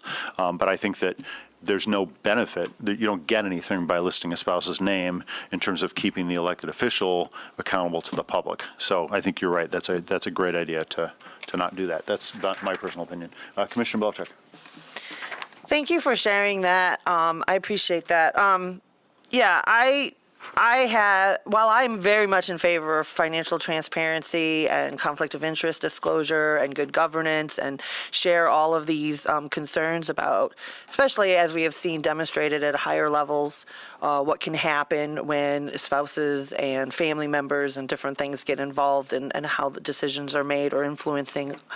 At our retreat last week, there was discussion about how we do sit in positions of power, and that there is, a certain element of influence that we have once we get into office. But as someone with kids under 18, as somebody, who has a spouse who is got, his own interests, and a lot of this doesn't really apply to me personally, but I'm thinking long-term and for the future, because we're very much the working class, general income, nothing held in assets. I don't have a stock. Like, I've got a little retirement, but none of this other, fancy stuff. So I feel much more comfortable about the idea of financial disclosure of income and assets held in joint with a spouse or et cetera, and and in light of removing the name, the requirement. So I really appreciate that. Right now, it's listed in the resolution, so I guess I would make a motion or a recommendation, whichever way we want to go with that, on removing that element, but then adding what the mayor said about you and/or your spouse in the other locations, just so it's joint. But I will also note here that mortgages are interesting because those are publicly filed with the Register of Deeds and things. So I don't know if saying I have a debt with a mortgage company really matters. Personally, like for my own house or even for a rental, because that is very easily look upable on tax records and things like that. So just a thought, do we need it? Yep. Other comments, commissioners? Commissioner Purdue. Good morning, everyone. Thank you for this discussion. Mayor, I appreciate your approach of finding something that, finding a solution that truly strengthens what we currently have and making it something that we can all get around and feel comfortable with. I think we all agree with the need to strengthen the importance of strengthening trust through transparency. I want to point out a few kind of like other folks on potential implementation gaps. This is very detailed, and I don't think more data necessarily means more trust. It's really the right data. And so to that end, while I do not have a spouse, I do think kind of removing their name will allow us to get to the point of that. Relatedly, I think we might want to consider expanding the definition of spouse because we have different arrangements and partnerships that are intimate partnerships. They're folks living together who are financially interdependent. So I wonder if we might actually expand the definition of spouse in line with the policy. So that's one thought. The kind of big thing that I think is currently missing is the role and the potential influence of business partners. And so I think adding something to this policy that requires disclosure of business partners that serve on city boards, that are in contract with the city, that are seeking contracts with the city, spouse or business partner, I should say, that serve on boards seeking or having current contracts with the city will be a huge plus and get to the meat of what we're trying to accomplish here. Because I think that's a big blind spot, is that the business partnership. Yep. So I will add that. And then lastly, I want to caution, in the interest of privacy, I think I want to be cautious about the inclusion of addresses. So I think like 4F had addresses of, there's a few of property, there's a few spaces that have that. And I will want to strike that out. For obvious reasons around privacy. I shared with City Manager, Commissioner Kilgore, some challenges I've had with stalking in the city. While our personal addresses are available online, I would like to reduce any opportunity for folks to use those in nefarious ways. And I think we can accomplish that without listing addresses. So that's my feedback. I'm supportive of ways that we might increase transparency. I'm really mindful of implementation, and so I ask that we consider our spousal definition to make sure that it is truly inclusive, that I agree with striking the name of spouses as well as the specific addresses of businesses and employers and sources of income, and that we add language that requires disclosures of business partners and or spouses and intimate partners serving on city boards, authorities, commissions, or having or seeking contracts with the city. So thank you, Commissioner. I think those are all very good points. And, just so the public knows, all the thousands of people watching our broadcast, because I own businesses, I have business partners, and I'm actually going to get in the rhythm of I do, in fact, I think at least one of my business partners in one of my businesses is currently serving on a board. But I intend to go to committee of appointments and simply point that out if there were any future mayoral appointments of people I have connections with, because I think you can always comply in advance with good ideas, whether or not they're policy. So I think it's a great one to explore in the future. What I don't want to do is get what I hope to be able to do is move forward on this now with acknowledgement that we can do other things in the future which are good. So I think that's a great idea. But I also, and I love your spousal definition, I was just looking at some Canadian corporate law stuff, and the Canadians are very, they have definitions of spouse plus, right, your significant other stuff. So I think that's something, again, we could ask our city attorney to look at and maybe come back and revise this policy in the future. So I don't want to stop this policy on something that probably, we've got a noise ordinance up that people have been talking about for 10 months now. So I don't want to grind this down for 10 months. So I would like to consider maybe an annual revisiting of this and working on making this stronger and better going forward, because I think if we can make anything stronger and better, I am always going to be in favor of more disclosure rather than less. I think that scrubbing information that might lead to stress in our lives, if it doesn't give us any benefit, is great. Now, I'm not sure. We already scrubbed street numbers on those things. So I suppose you could wander down Lafayette Street and wonder which house a commissioner owned if you wanted, but it's a long street. So maybe if it was a short street you own rental property on, it'd be able to. So I'm open to those I'm not sure where that happened. Or what you were referring to, because I couldn't find the 4F. I only got, by the time I get to 4, I got nothing. I've got the standard financial disclosure form referred to be filed, but maybe I'm reading something wrong. Anyway. Yeah. Just in response to the piece, I think if the intentions are around transparency and financial disclosure, to not include a business partner who you have deep financial interest in some ways, possibly even more so than a spouse in terms of business interests and contracts, I think that will be a huge miss on this. So I think taking the time to address that language, that's something that's been brought up since our first conversation at this body from multiple commissioners. So disappointed that it's not in this draft, but I think to city attorney's point that it's better to do this right. We don't need to rush this. You know, you've been a supporter of taking time, like with the cap. We slowed that down for about 3 to 4 months so that we could get it right and feel comfortable with the direction of it. And so we'll ask that we take the same approach with this. I am supportive of this generally in the direction, but if it's missing the business partnership piece, I think that's a known factor that to support it without that inclusion feels like a huge intentional miss, and so I wouldn't want to support that. Thanks. Commissioner? Thank you. Thank you all for the work on this, Mr. Strom, and for the committee's work as well. I was one of the people who was like, my husband didn't run for office. We don't have the same last name, but if you Google me, you will see that he is my husband because of social media, and there's a lot of other dynamics. But I think the goal is to make sure that information is readily available for people. And so I've gone back and forth with this because I also think that you know, I've been somebody who's had stalking in a work environment space, have had really scary things happen. So very much resonate with what Commissioner Perdue is saying, and we're all situated in different ways.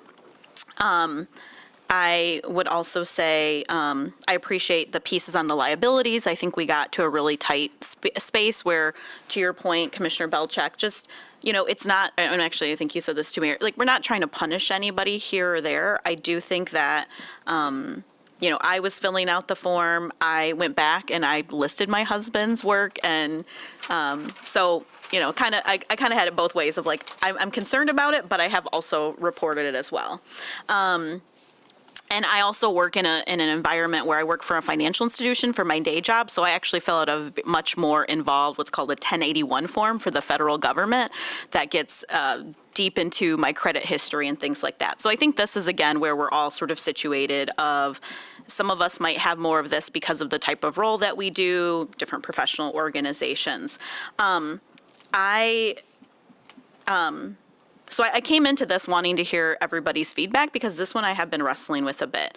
I appreciate some of the understanding on the state level because I think those are different nuances. So I've talked to you about that, both Mayor and Phil. And so what I'm hearing is that there is a general support here, maybe not everybody, and that we have one colleague who's saying, additional piece on a business disclosure, which I do think makes sense. Is it possible, could I offer an amendment where it says additional, and I'm not sure I feel like we could do that without, slowing it down, but I think it's a good description. Where it says additional disclosures, could we just say business disclosures as it relates to city business? I guess I think we're here at this point. We've got some good, and I think I would love it for this to be as supported by as many of us as possible. So that's, just Yep. want to offer that. And if I can point out, my concern with the business partners thing is not that I don't think it's a good idea. Sure. My concern is complexity. And so, for example, I would want, if you're going to do this, to have a threshold. Like if somebody owned, let's say I had a trout fishing business in Idaho with my best friend from high school, and every year we went off and we helped people trout fish in Idaho. Like, I'm not sure that reporting that's all that helpful. So one thing there is like, if we had doing business in the city of Grand Rapids, but how we get that right involves going back to the city attorney and asking for a bunch of stuff. So I think that can totally be added, and I think it should, frankly, I think it should be added. The question is, do I want to go through several rounds of the city attorney talking about First Amendment rights or Fourth Amendment rights or whatever on an add-on to this? So I guess what I'm saying is like I don't think this is a we're done now process, frankly. I think disclosure is always something we should be thinking about and wondering about and fine-tuning. But I also think, for example, like what if, I don't know, my mom loaned me $1,000 for my trout fishing tourism business in Idaho, and she had a 1% interest in my business. Do I want to have to disclose my mom's my business partner in a trout fishing business in Idaho? So I think you'd probably want thresholds. Like, what is a business partner? Is it anybody who loaned you $5, or is it somebody who has more than 50% ownership in a business, more than 25% ownership in a business? So we're going to have some reasonable thresholds there because businesses are complex. I mean, if you ask who's a business partner, is anybody who owns Ford stock a business partner in Ford? Well, I don't think so, but we'd have to get our definitions right. So, City Attorney? I'll just be blunt. My request is send it back to committee. I don't think it's ready right now. The idea of defining business partnership is believe it or not, more complicated than what you just rattled off there. So, we got other things on the agenda today. We could probably be here all morning talking about how to get it right. And in reality, if we're not reporting until May 2026, I would prefer not to do it twice, do it once. And what is it, measure twice, cut once in construction world? So that's my suggestion. I'm right there with you. I think this is a great conversation, and thank you all for the ideas. Really, really happy for the input and the thoughts. But Commissioner Belchick, you wanted to... I don't want to cut off discussion. No, I just I'm want to with you. weigh in since this has come up. On reflection, I agree that this is an important part, and I think that there needs to be parameters perhaps around it, but there's some obvious ones, like if you own an LLC with someone, that should be that could be easily disclosed at that time, for instance. So I'm in favor of taking our city attorney's advice and putting it back to committee. Yep, okay. So we can have further discussion. I'm not going to limit discussion here, but I think I hear sentiment for referring it back to committee. City Manager? We heard 6 out of 7. Yeah, I heard that some time ago that no one was in a hurry to get this done today. Right. I just on a matter of protocol, there's a motion on the floor to approve it. So I think whoever made the motion should request we hadn't acted on it, should request a withdrawal, and if there's unanimous consent, then we can take direction, go back to committee. Mayor, just for conversation, I don't think we got to hear from Commissioner Knight yet on this. I said it at the beginning. Okay. I think I was pretty clear. So I honestly, no, I'm not saying I don't, but I'm not supporting this as it is. So I would ask that we continue to go back and refine this and look at all of the parameters that have been discussed today and come up with a better document. Okay, whose motion was it? Anyone remember who made the motion on this? City clerk should know. That's of my pay grade.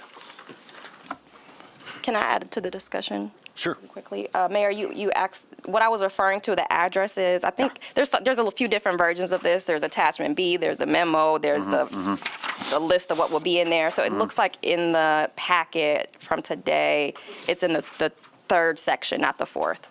So just correction to my reference from earlier. Gotcha. Related to addresses, but.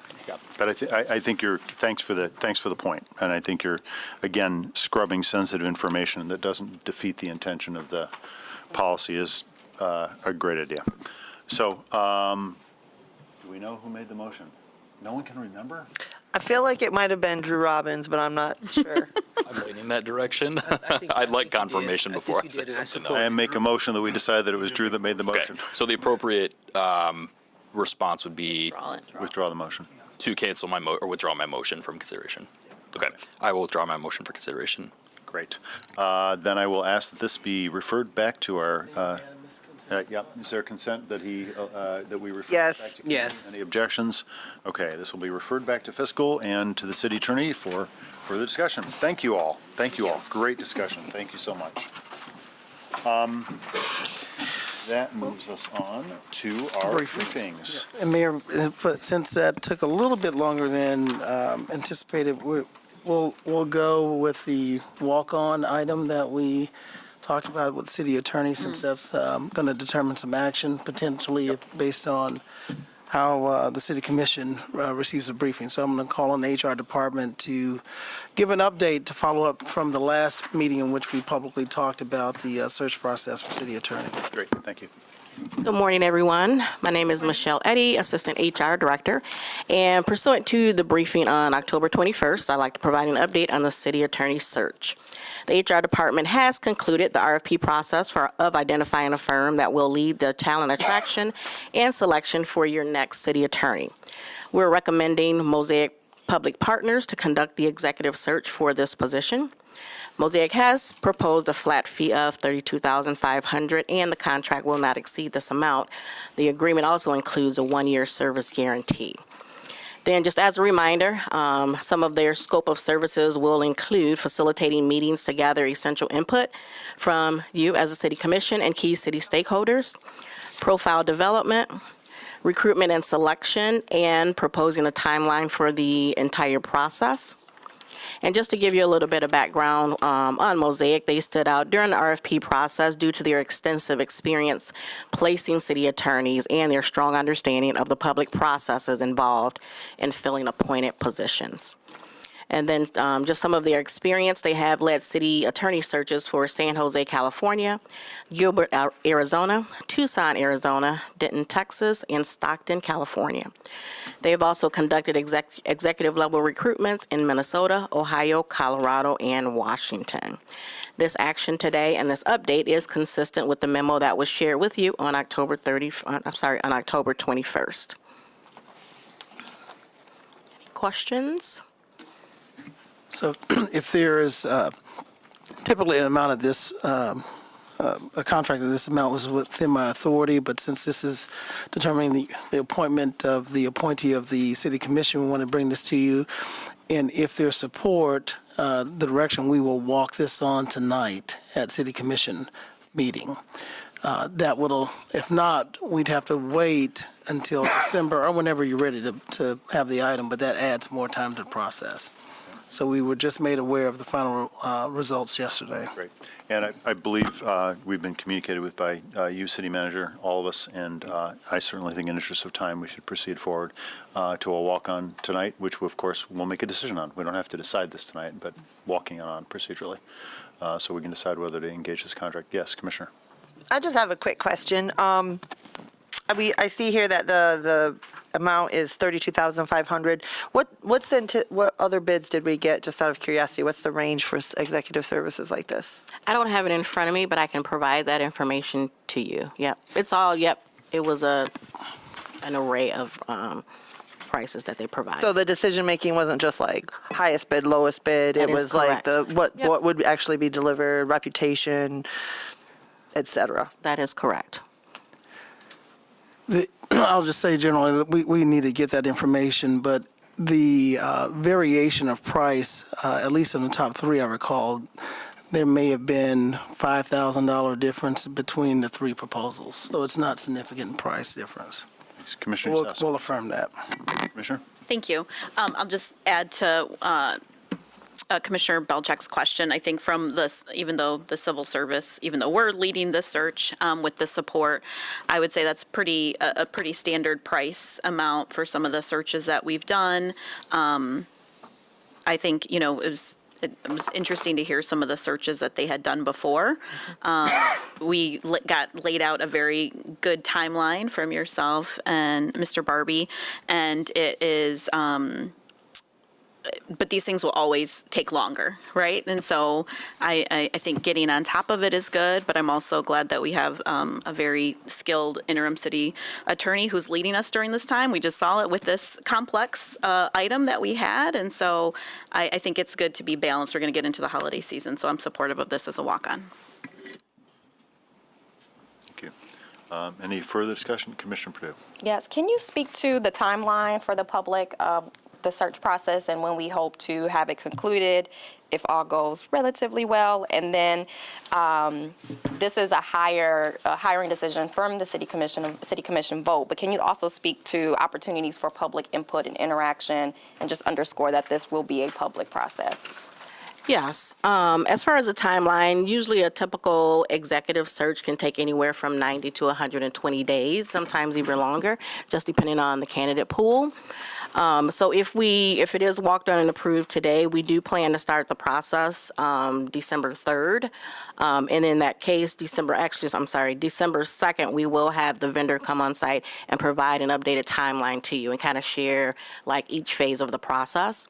During that time, we'll also determine the stakeholders. So what interviews will need to be conducted with you, other key stakeholders to kind of decide on a candidate profile and what should we be looking for in this candidate.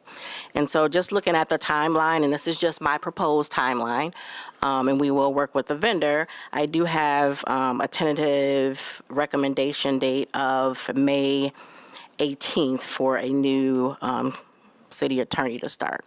So that'll be about 6 months. So we'll really start actively pursuing things after the holidays. Thank you. And then just to underscore that the entire hiring process in terms of interviews with commission will be in a public place. That is correct. Thank you. Thank you. Seeing no one else, I think, thanks. And I think there's sentiment from us to make this walk on tonight, City Manager. Thank you. Okay, Mayor, we have several guests that are here today. I think we'll stick with the order of the printed agenda on the briefings and move right next into the materials management update. Great. So Mr. Gorney is here, Mr. Matthews, I see we have the A-team with him. And hopefully in the essence of time, I'll ask him to keep the briefing brief. No more than 10 minutes of briefing. Let us get through the materials, and then we certainly want to hear all the dialogue and discussion from the audience. Are you kicking this off, Mr. Matthews?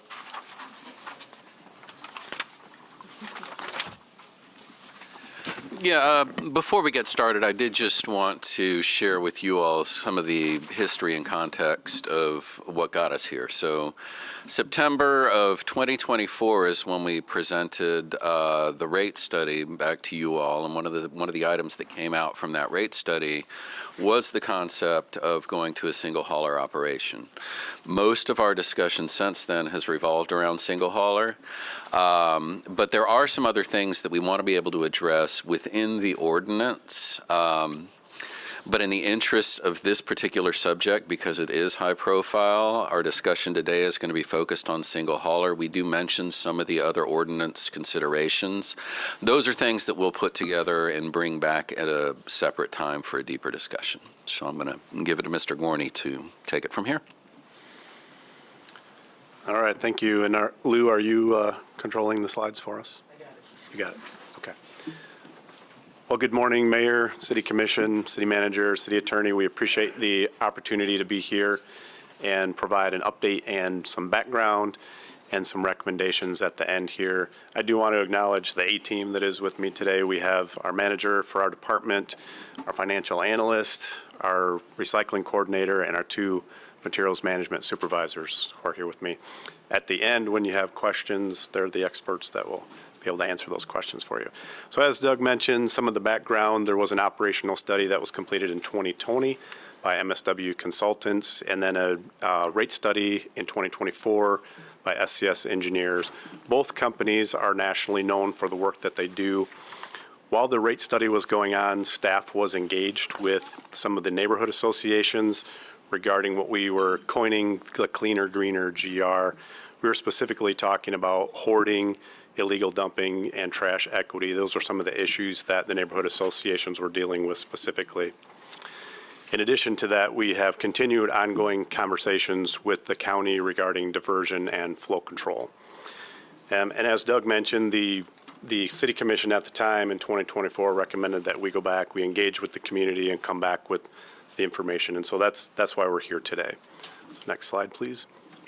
This is a clip from the 2020 operational study pointing out that most cities in the United States use an exclusive residential hauler or single hauler. And then that recommendation too that Grand Rapids should consider a single hauler to improve efficiency and reduce costs to the customers. Next slide. And this is a clip from the SCS engineer study, again recommending the city consider single hauler for qualitative and quantitative benefits to the residents. These are the ordinance considerations regardless of the outcome of single hauler that we need to come back to you and discuss further. Behind the scenes, we've been working closely with the city attorney's office and reviewing the ordinance around trash collection in the city and found that there are some discrepancies or enhancements that are needed. So I'll go through those real quick. We need to ensure that every resident in the city or every house has trash service. Right now, we cannot confirm that, and the ordinance does not allow that we have the ability to do that. We need to establish language to address the illegal dumping and or hoarding, deferring to dumpster days or what we call neighborhood cleanups. During the engagement process, we found that some of the conversations were around the folks that are hoarding or keeping their trash until those neighborhood cleanup days. And then we need to establish some type of performance measure for the other haulers in the city so that we can assure that the residents are receiving good customer service. And then lastly, obviously the consideration of the single hauler alternative as an ordinance. But as I mentioned, regardless of the outcome there, these other items need to be brought back to you. So the engagement process did start in December of 24 and lasted 9 months through August of 25. It included all the in-person stakeholder meetings. We talked with the neighborhood associations. We completed the online survey. You'll recall the commission night out engagement. And then we had 2 what we would consider town hall style meetings with residents. Overall, we had about 2,500 individuals that were involved in the process. We also engaged with the Chamber of Commerce, the Rental Property Owners Association, and a couple of the private haulers. I would say that for the most part, they were not supportive of the idea. The Chamber did suggest or offer up an opportunity to think about a competing single hauler alternative, which would include the city remaining as is, and then a secondary or a second choice for those that don't want to choose the city service. Neighborhood associations and the people that we interacted with at the commission night out were pretty much split on whether or not they supported the idea, mostly positive though, and we'll get into some of that. But the concerns were around customer service, maintaining choice, and then affordability long term. With the engagement process, the online survey, we had a little over 2,300 participants with a margin of error plus minus 5%. The demographic here focused on adults 18 and older. The survey, again, was circulated for 9 months. It was circulated through digital media, social media, We Are GR, GR Connected, and we did share it at each one of our community gatherings. The online respondents overall did slightly favor single hauler as an alternative at 49%. It's important to note, though, that we did have individuals that were either not using city services and or not even having the ability to use city services because they lived in a condo or a multifamily unit, so it wouldn't even affect them. So they're part of this, they are part of this number. This right here is a simplified example of the percentages. As you can see on the left are the yeses and the noes on the right. Overall, a higher percentage for yes in favor of single hauler or supportive of single hauler. Some of the concerns that we heard specifically would be taking jobs from the private customer or private companies. There may be a migration of jobs, but personnel in general are needed to continue running these routes, whether it's public or private. There was concern about monopoly and that we would fix the cost or fix the rates. We're very transparent when it comes to rates. We have to follow a process. You have to approve those rates. They're set in public. I think that's a concern that we can squash right here.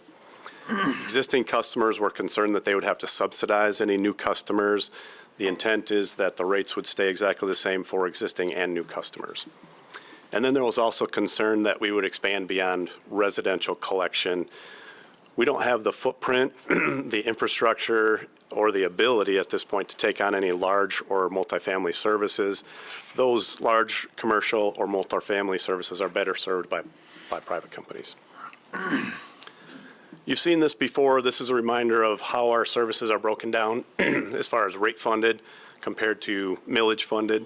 On the left are the rate funded services, and on the right are all the millage funded services.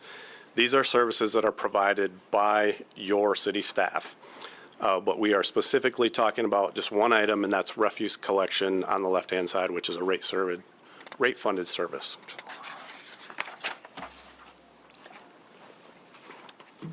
So what does the city offer?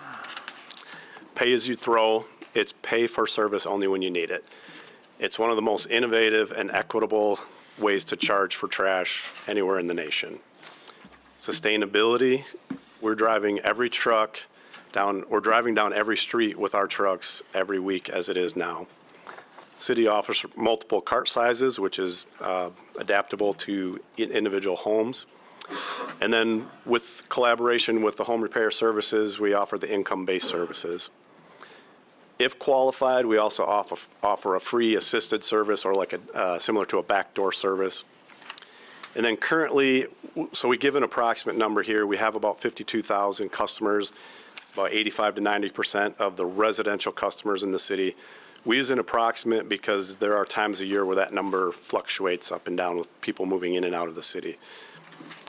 Important to note here, the 2024 National Community Survey, 85% of the respondents did rate Grand Rapids service as good to excellent service. This is a quick comparison of city services by cart size compared to private contractors. With the private side, there's a fluctuation here, and this is a conservative average. You'll see on the far right-hand side is if you have your cart tipped every week, that the comparison there and what it would be on a monthly cost. But it is important to note, and I've mentioned this before, that our presentment rate, meaning when a cart is put out to be tipped, we're at 55%. So 55% of the time is when the average person is putting their cart out to be collected. And then on the customer service side of the things, and I know this is important for you because you get the call when the customer service appears to be lacking. With our rate or our misses, we are less than 0.5% overall. And we don't know what the private contractors are doing. We don't know how to compare that. So why? Here's the why. Sustainability. There are currently 11 licensed haulers in the city. 5 of them we know are residential collectors. They collect residential trash. If we consolidate and become one hauler for the city, we would eliminate 6 to 10 vehicles off the road, off the local streets on a daily basis. I do want to acknowledge the fact that the companies that we've talked to have stated that they have pass-through routes. So they have customers on either side of the city, and they'll still be driving through the city to get to routes on either side. The point being, they won't be on the residential streets on a daily basis. They'll be driving through on arterial roads. It is estimated that we will reduce greenhouse gas emissions by 140 to 240 tons on an annual basis. We will reduce nitrogen dioxide and sulfur dioxide and particulate matters in neighborhoods. We'll be increasing air quality. providing that service. And then in addition to that, the city is already in the process of converting over to CNG. All of our vehicles will be converted over to 100% CNG by the end of this calendar year. So with that, the estimated reduction in wear and tear on city streets is the equivalent to removing 13,000 personal vehicles from traveling residential streets on an annual basis. So as far as cost consideration, again, with rate setting, it has to be overseen by City Commission. Our rates are based on cost recovery rather than profit. We have to develop the process. We have to get it approved in public. It's transparent. It's accountable. We don't expect the rates to change under the current model. We would stay the same. If single hauler is approved, rates would be the same for new customers as with existing customers. We expect our customer base to grow by 8,000 to 10,000 customers, and again, that number fluctuate based on the time of year. The initial return on investment is estimated to be 4 years, and I would say 4 years or less. The next slide will show that. This is a high level on the costs that we've put together, and these are projections. So if we look at adding the 8,000 to 10,000 customers, the additional tip revenue would be approximately $1.9 million. And that's based on the current mix of carts because of the 3 different cart sizes and that 55% presentment rate that I mentioned. The one-time startup costs would be the addition of the vehicles and the carts. There are some lower level, not as significant costs, but those are the higher level costs. It's about $2.5 million. And then the recurring costs of fleet charges, personnel, and then the other 311 advertising promotion. Again, as I mentioned, all that combined, we'd be looking at 4 years or less on a return on the initial upfront investment. When we looked at the rates, the first study from 2020, it did mention that most U.S. cities do provide single service to their customers. When we looked, we did find that most U.S. cities are providing some type of single hauler service. We broke it down to the top 100 biggest communities, and of that, 2/3 of those communities provide service through city staff and equipment. The other third is through private contracts or multiple contracts based on geographics. Within the state of Michigan, there are multiple communities that offer single hauler services. We're highlighting 2 of the bigger ones here, Ann Arbor and Lansing. They both currently use a single hauler program. And then a couple of other communities in the state of Michigan that are considering single hauler at this time. So what are our recommendations and next steps? Ultimately, as a body, you could say we don't want to do single hauler. That's one of the options. But our recommendations are, first of all, we bring forward the ordinance recommendations or changes that we'd like to see in December with a public hearing in January, which could include any of the following. Establish the city as the sole residential hauler would be the top of our list. Establish the city as a qualified hauler along with one other alternative for those that don't want to use city. And then maintain the current open system, but establish some type of franchise agreements where we would be able to oversee and have some reporting and require private companies to give us that information as far as making sure that all homes have trash service. If single hauler is the desired choice, the investments, the initial investments, we will bring forward with our FY27 budget presentation, along with a plan for outreach and implementation. With that, open to questions. Thank you. So first of all, let me say thanks for doing the work on this, and I think that presentation was excellent. I think that it's a good layout very clear layout of all of the competing considerations. So I'm going to open up to my colleagues. I've got some thoughts of my own that I'll weigh in at the end, but I think we mostly want to get sentiment and direction here for City Manager on how we move forward on this. So Commissioner Perdue, I saw your hand first. Thank you. Thank you so much for the presentation. Start with a few questions. On slide 5, on evaluating future strategy, you mentioned establishing uniform performance and customer service standards for those providing service to the city. Can you just talk a little bit more about what you imagine that would look like? What's missing now? Yeah, so those gaps? what's missing now is we don't know what customer service standards the private haulers have in place currently. And then, excuse me, and then also we know that there are homes that don't have service. And so we want to make sure when we establish service measures going forward that every home has some type of service and that we can measure that they are receiving good customer service. How would you measure good customer service? Yeah, so for us, we have 311, and they provide all the data for calls coming in, and that's real easy for us to look at that information. And we also receive the information through the CFR cases that we track as well. So you'd be looking for some sort of tracking system and presentment rate as well as missed pickup rates, those sorts of things. Okay, that's great. So I think when we started talking about this, and today you mentioned that we have 90% of the market, and so the proposal is to go to a single hauler and/or a single hauler, and then with a single private alternative. So really, essentially, for the 5 private haulers who are doing residential in the city, we make the decision to decide which one of those people can have as their alternative to the city. Essentially, what we would do is close the market and have a bid process and have one other alternative to the city. I think that it's really important for residents to make that decision of who an alternative service provider would be as opposed to us, particularly with a relatively small market share already of that 10%. Further, it looks like the startup costs will be about $3.5 million if you include kind of initial startup costs plus that initial maintenance which need to be continued long term. But I think I would like to see us, if our premise and our idea is how do we create more efficiencies and how do we reduce greenhouse gas emissions and traffic on our street by reducing the number of competitors, right, and the number of trucks on the street.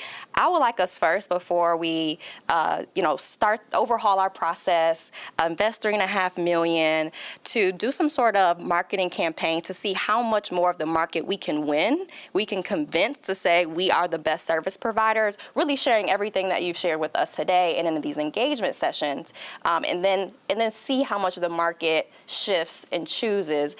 I would like to do some sort of proof of concept around that first before mandating such a change as this, particularly given the concerns that I shared, but the split sentiment amongst community. I mean, it really is just about 50-50. So this is a huge investment of financial resources, but also time, potential loss of productivity when you switch to a new system. And so I think that feels a little bit further out. I would like to see, can we capture more of the market by winning them over, showing them, telling them how that we are the best service provider around, and once we get through that, we'll see where that leads us. But I really think then it's up to the residents to decide what they want their alternative trash hauler to be, as opposed to us deciding of those 5 who can still do business in our city. So that's where I stand on this. Commissioner Knight? Thank you, Commissioner Perdue. Those are a couple of things that I had written down myself. Some of the thoughts when you mentioned the hoarding and people not putting their trash out, and I start thinking about, what we've just been through over this last, I don't have my days, but I'll have them for you tonight, and what people are dealing with financially. And that has been, I guess, a lot of the input I've been getting from community is the cost, not only on seniors. When I think about people who hoard or don't put their trash out, it's probably because they can't afford it, right? And so if we want to mandate and make sure that every household has trash service at their house, but if they can't afford it, like, what do we do? How do we step in? And I know that I saw on another slide that, home repair services helps with some income-based service, and then there's free assisted service. But even with home repair services, if they're losing federal dollars, the money that they're using to help low-income people, then where is that going to come from? Right? And how does that really impact our residents? So that's one of the things. And then just thinking about the migration of jobs, like how many jobs would that be exactly, right? If you're talking about 5 haulers, I know there's only one person in the truck, but it takes more than one person to run this, i.e. all 5 of y'all sitting on the front row, right? And so how many jobs is that really impacting? if we, eliminate this, and then how many jobs would actually be open for these people, you know what I mean, in the city. I know I'm throwing a lot at you, but I got a lot, and I'm trying to pray to get through this. I think I had one more question I had on there. You answered the majority of them. No, I think that's about it. It's kind of where my thoughts are. It's just really thinking of the impact on community and making sure that that we are thinking about, our full community. And to Commissioner Perdue's point, when I look at the votes, I mean, that was really close. Yeah. It was real close. I don't even remember if I saw the vote and voted myself, right? And so I'm thinking about how many people got missed, right? Because when I look at our commission nights out and our engagements, I see the same people all the time, right? So I know there's a pocket of people that may have been missed in that, and what does that look like? Commissioner Robbins. Mayor, can we, just a couple of things. We did explore the economic impact with some of the haulers, and I don't want to misstate it, but it may not be as severe as one may think, and I'll let Mr. Gorney respond to that. The other, I do think this is probably one of the more longitudinal engagement processes that we've had. We went, I think, from 8 or 9 months from 2024 to, so it was very long engagement with lots of reminders, and so I appreciate how patient we were not trying to rush this process. So I don't think it was a short-term engagement, but certainly could more people have participated, but I think it's certainly more voluminous than what we would see at a city commission meeting. Yep. Commissioner Robbins. Yeah, I think, first of all, It was the economic impact. oh, go ahead. Yep. So what I can tell you, what we know for fact, is we did meet with the two largest private haulers, and I don't see any of them here today. I expected they would be here. But again, as I mentioned, they weren't necessarily in favor of the idea, but the first response was, they were surprised that it took the city this long to get to this point. They weren't surprised that the city was considering the idea. Both stated that they have enough customers around the city that they would just readjust their rates. Now, I can say that we did not speak to the smaller haulers, and I can't speak to the economic impact to the smaller haulers. Commissioner Robbins. Yeah, thanks, Mayor. Thanks for the presentation, too. I know this has been a very long and thorough engagement process. I, too, was surprised. I guess, to me, this was something where if it came back, public engagement is saying, 95 plus 99% of people, both current city customers and not city customers, are willing to move forward with something like this.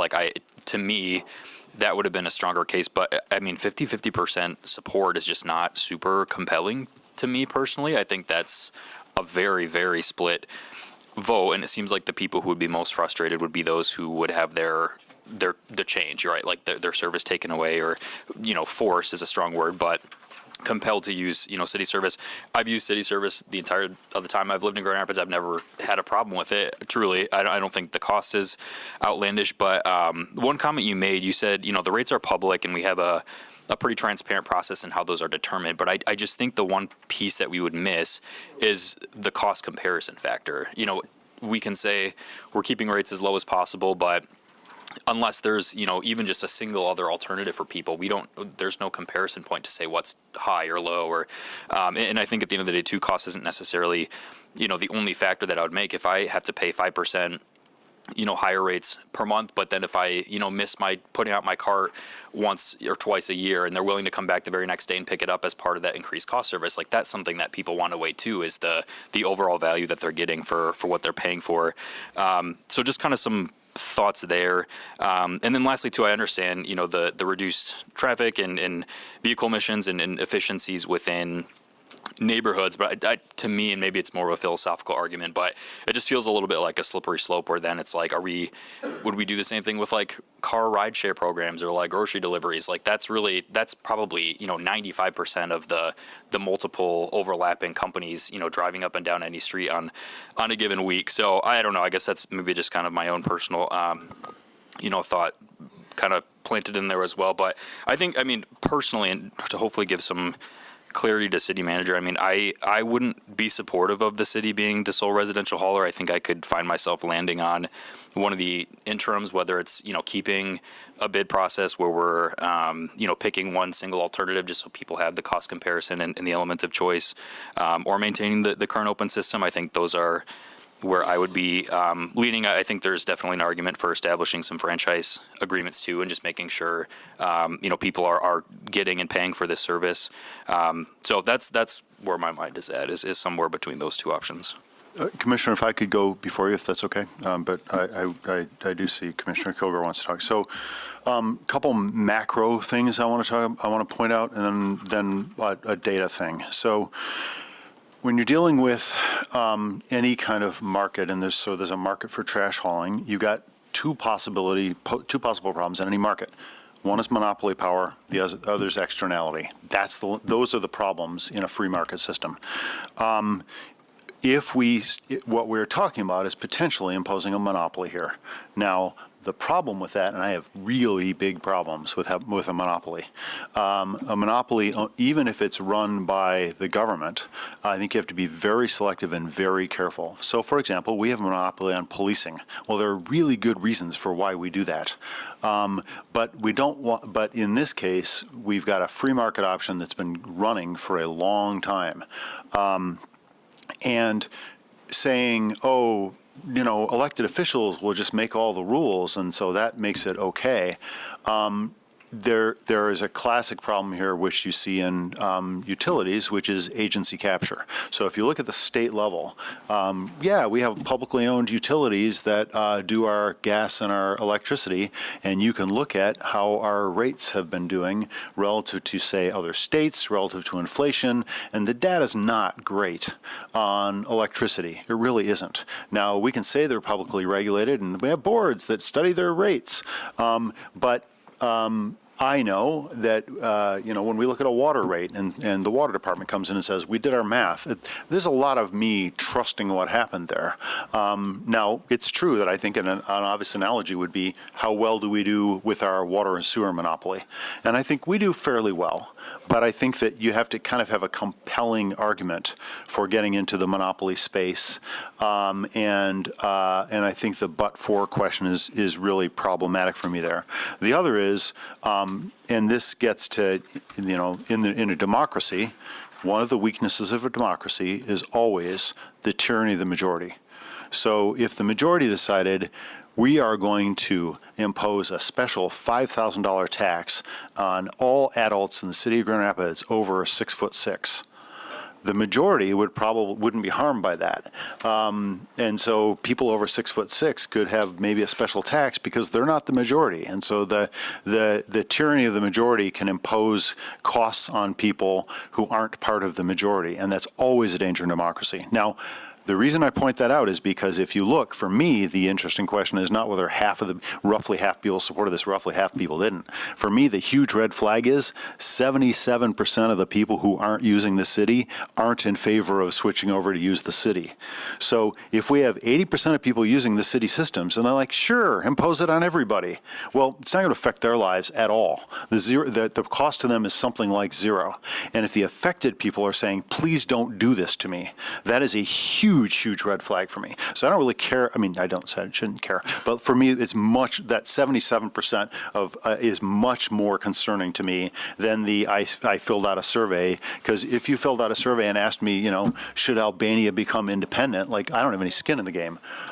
So, I'd rather ask Albanians whether they want to be independent than ask, everyone in the world whether Albania should be independent. So the problem of tyranny majority there is, I think, real, and it's a real flag. The other problem that I really see, and this is just a math data problem, is the self-selection problem. So it's true that for me, city trash is a good deal. Why is it a good deal? Because I don't put my trash out every week. Exactly your position. I am that core user. I put my trash out about every other week, which is your median, except when I'm ripping up my garage, in which case I want to have been putting it out once a week for a while. But generally, I can throttle up, I can throttle down, pay-per use. Awesome. But if 20% of people are out at my cottage, I pay a flat fee and I can put out garbage every week. Now, if I am a maximizing user, in other words, I know that my trash, I got to put out my, my 96-gallon thing every week. I just do it every week. I would lose by becoming a city user. So if I'm a high volume user of garbage, I wind up paying $34 a month to the city when I could get a private contractor to do it maybe for $20 to $30. And so what we're saying is we got people who have selected out of our system because they've got a better deal from their current behaviors, and we're saying, no, you can't do that. Well, that doesn't mean our system's more efficient. That means it's more efficient for the 80% who are already using us.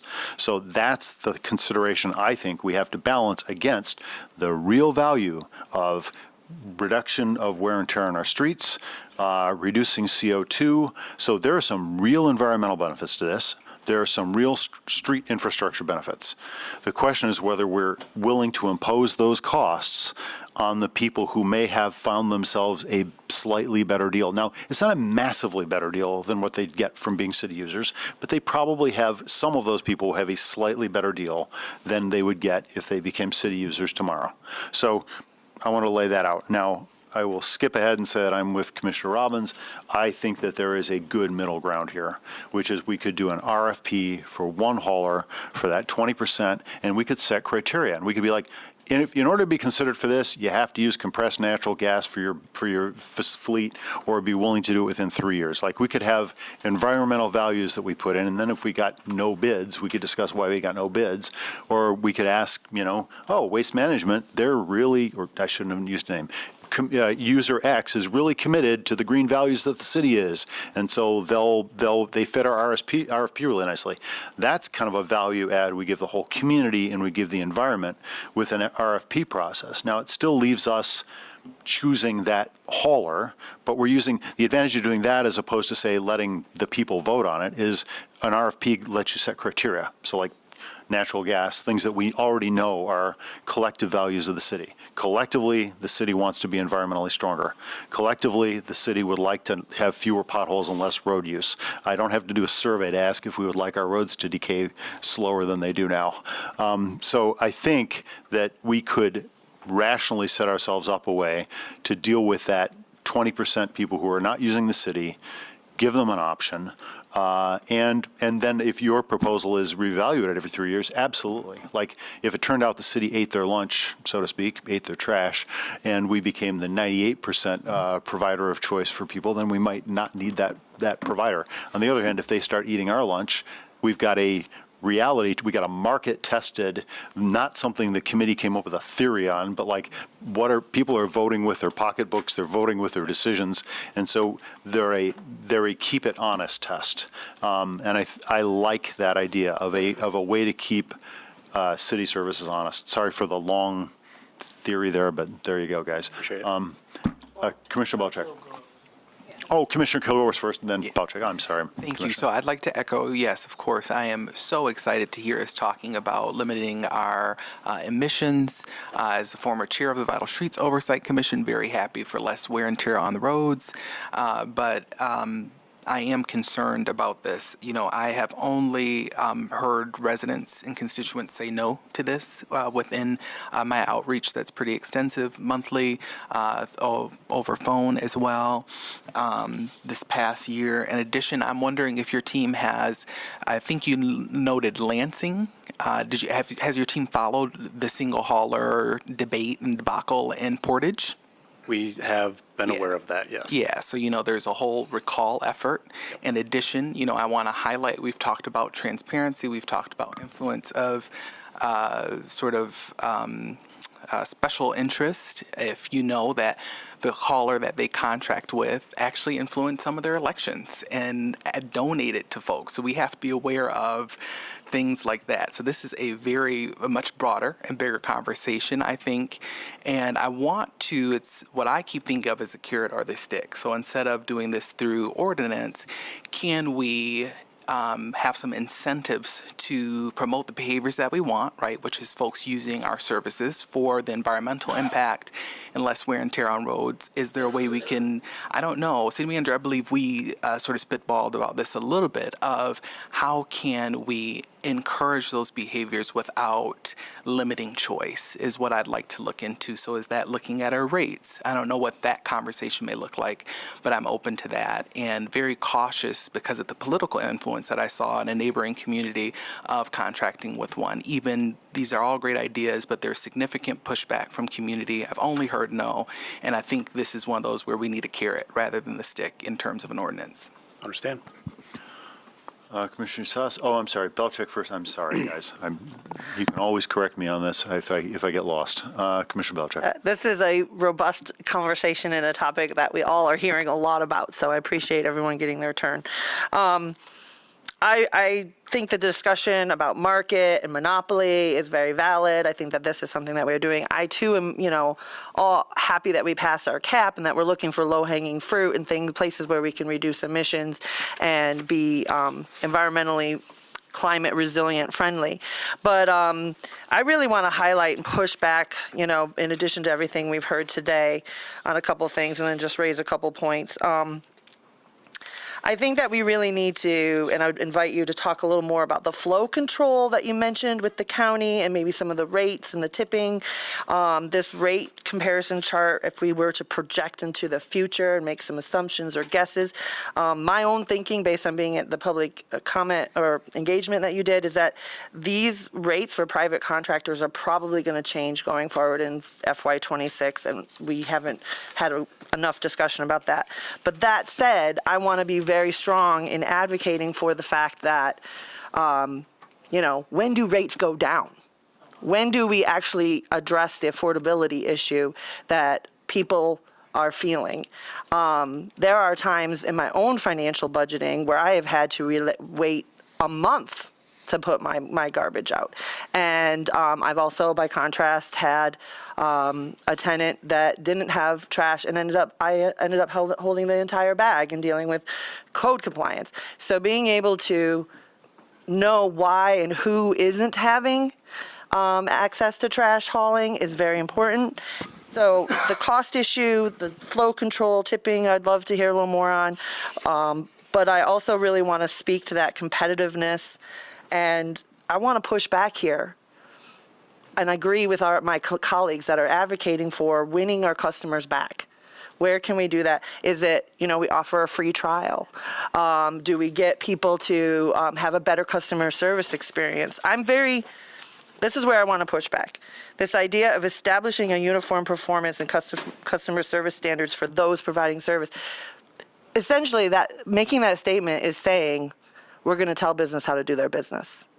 And that raised a lot of red flags to me because I think we haven't figured out how to do our business the best.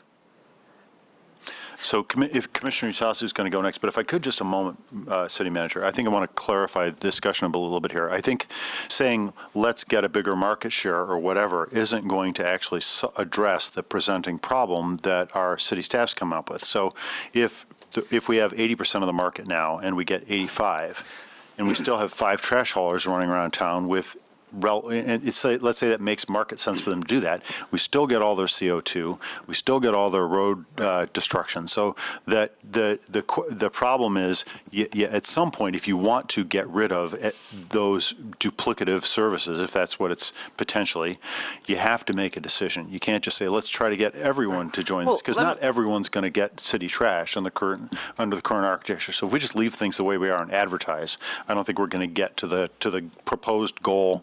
The desired staff recommended, like there's a presenting reason, it's to get rid of CO2, get rid of trucks on the road, and lower wear and tear on our road. So pardon me for interrupting and taking my time back, but what I'm saying is, while I understand the big why of removing CO2 and extra traffic, I don't think it's a big enough reason compared to the direct impact that we're having, when I really think that there is possibility for us to really consider that we're saying we have a 0.5% miss, but I also think that we're not collecting all the data.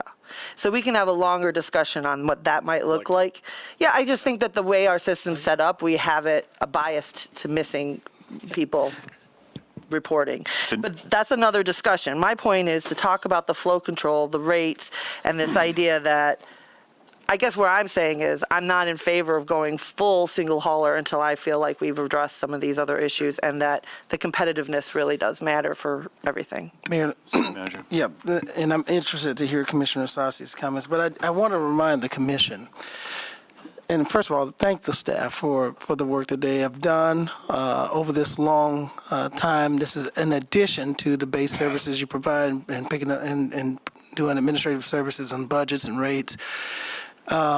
This was not the staff's idea. So the staff never came up with a strategy to take over collection services citywide.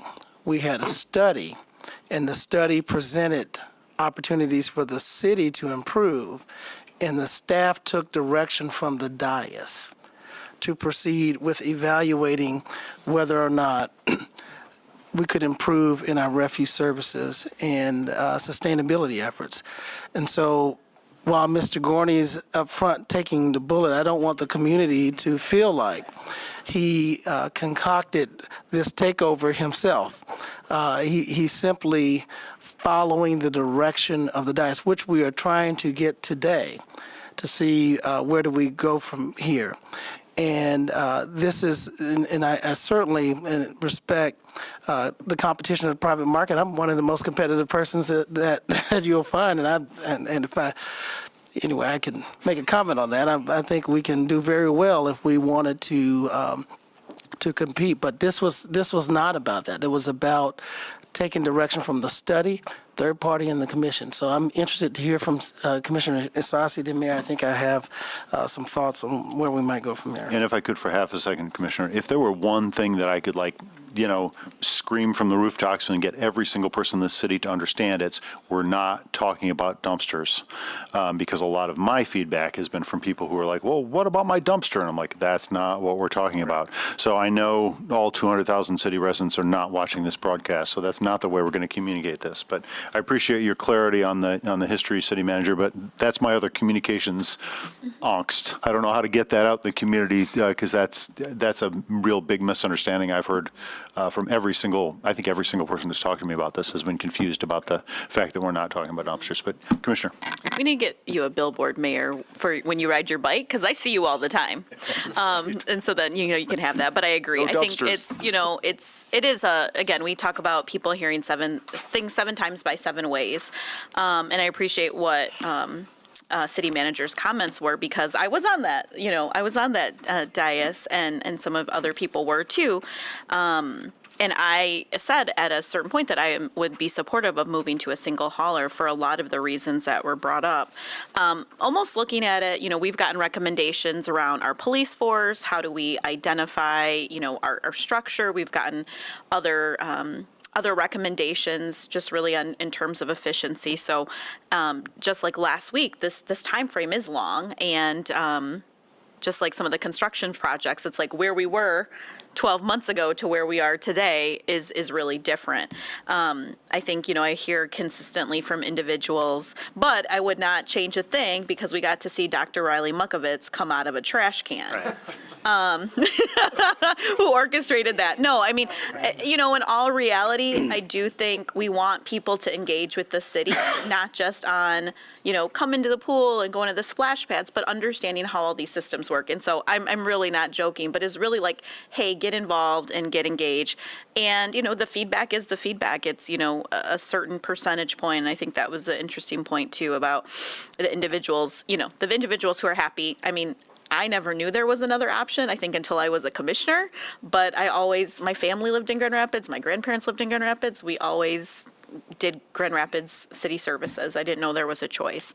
So I want to kind of frame that I think where it is yes, it is a recommendation. We've had these in the past, and also it's been a lot of time. And what I feel right now is there are so many people who are really concerned about affordability overall, not just in our city services. We had almost a very similar conversation as it related to water bills last week, colleagues.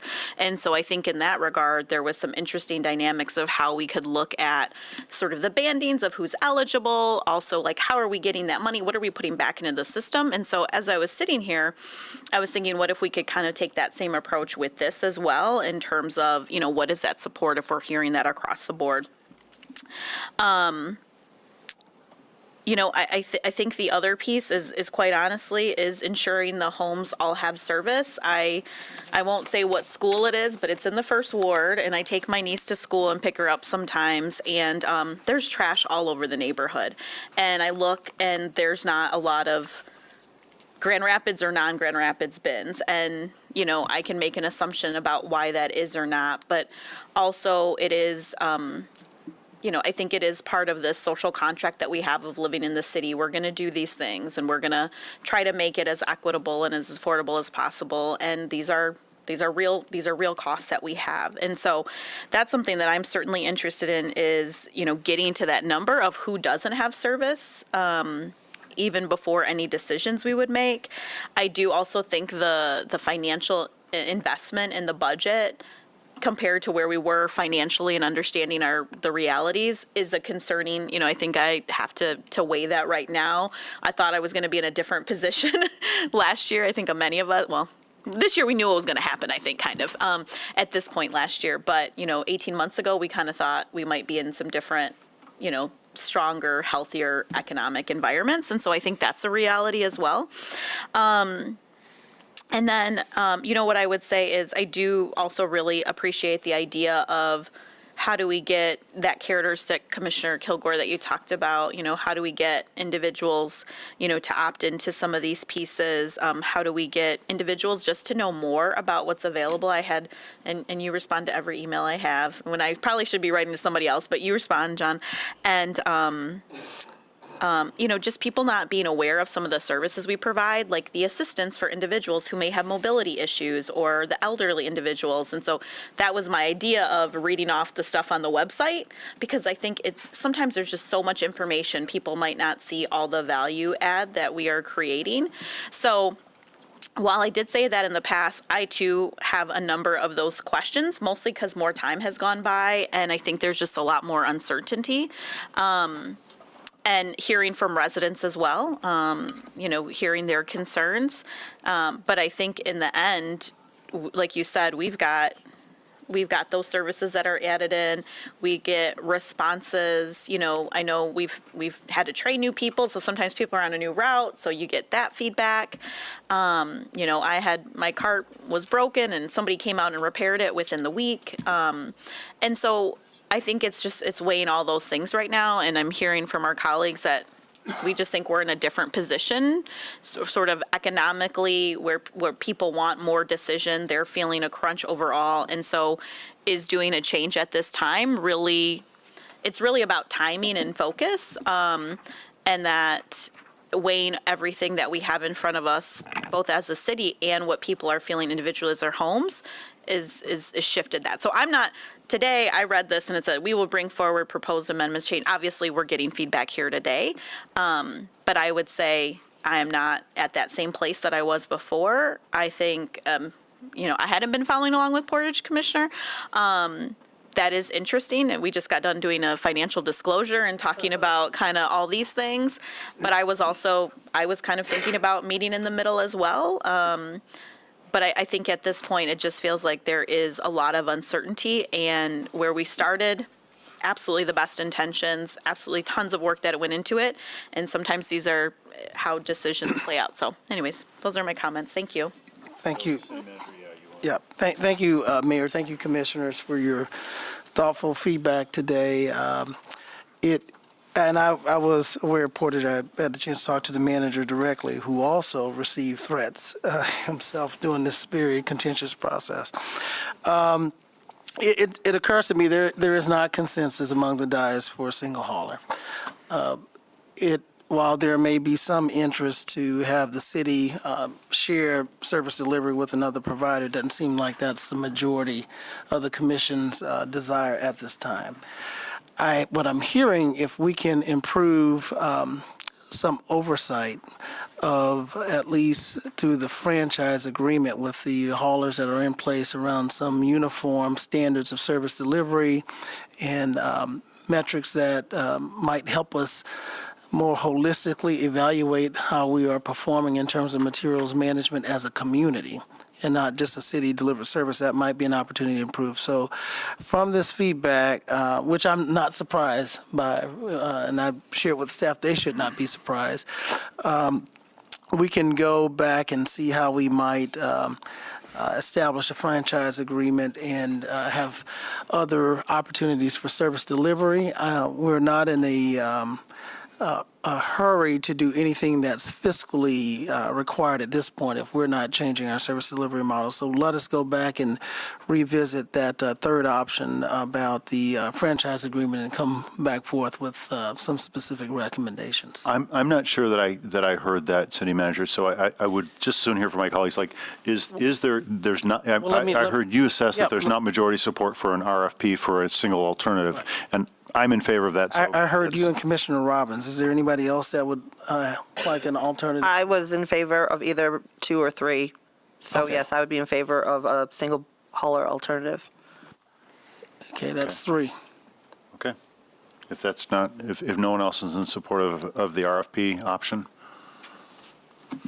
I guess to clarify, City Manager, too, if we were moving in one of these directions, that would be the one that I could see myself settling on. But overwhelmingly, it doesn't seem like that's the goal or the mind of everybody. So my preference would be to keep it as is.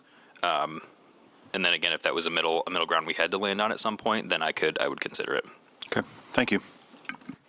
So that we're clear, then, we will come back with alternatives to look at franchising those who are providing services in our community.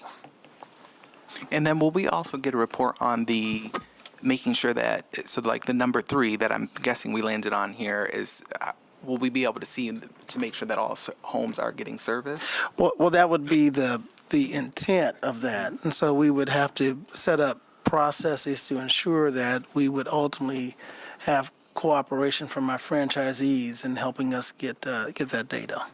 Thank you. Okay, thanks. Okay, Mayor, we have a couple other items, and just wanted the public to know, I know we had scheduled public safety to start at 12:30, but we did notice the Public Safety Committee, once we saw some of the discussion, that we might not start until 1 o'clock, because I think the city attorney wants to go in closed session. So I would ask if it's permissible, if we could take another 30 minutes, adjourn at 12:15. I think you mean at 12:45? Sorry. I'm sorry, 12:15 to close session, and then 45 minutes closed session, come out 1 o'clock for public safety. Okay, yeah, that sounds good. Let's do that. Okay, that moves us on to our next item then. Sorry. Yeah, I just continue to feel rushed with this, so are we sure that this is enough time? I still don't, so we have until 12:15, so 30 minutes to go through. The end of our focus things, I think, what's going to that's the take the only thing that- majority of, well, We have a couple, I brief would suggest, update, but I think this let's might see have how the majority far of the we time. get. Because we have the pilot recommendation Right. too. Let's see how far we get, and then we can determine Okay.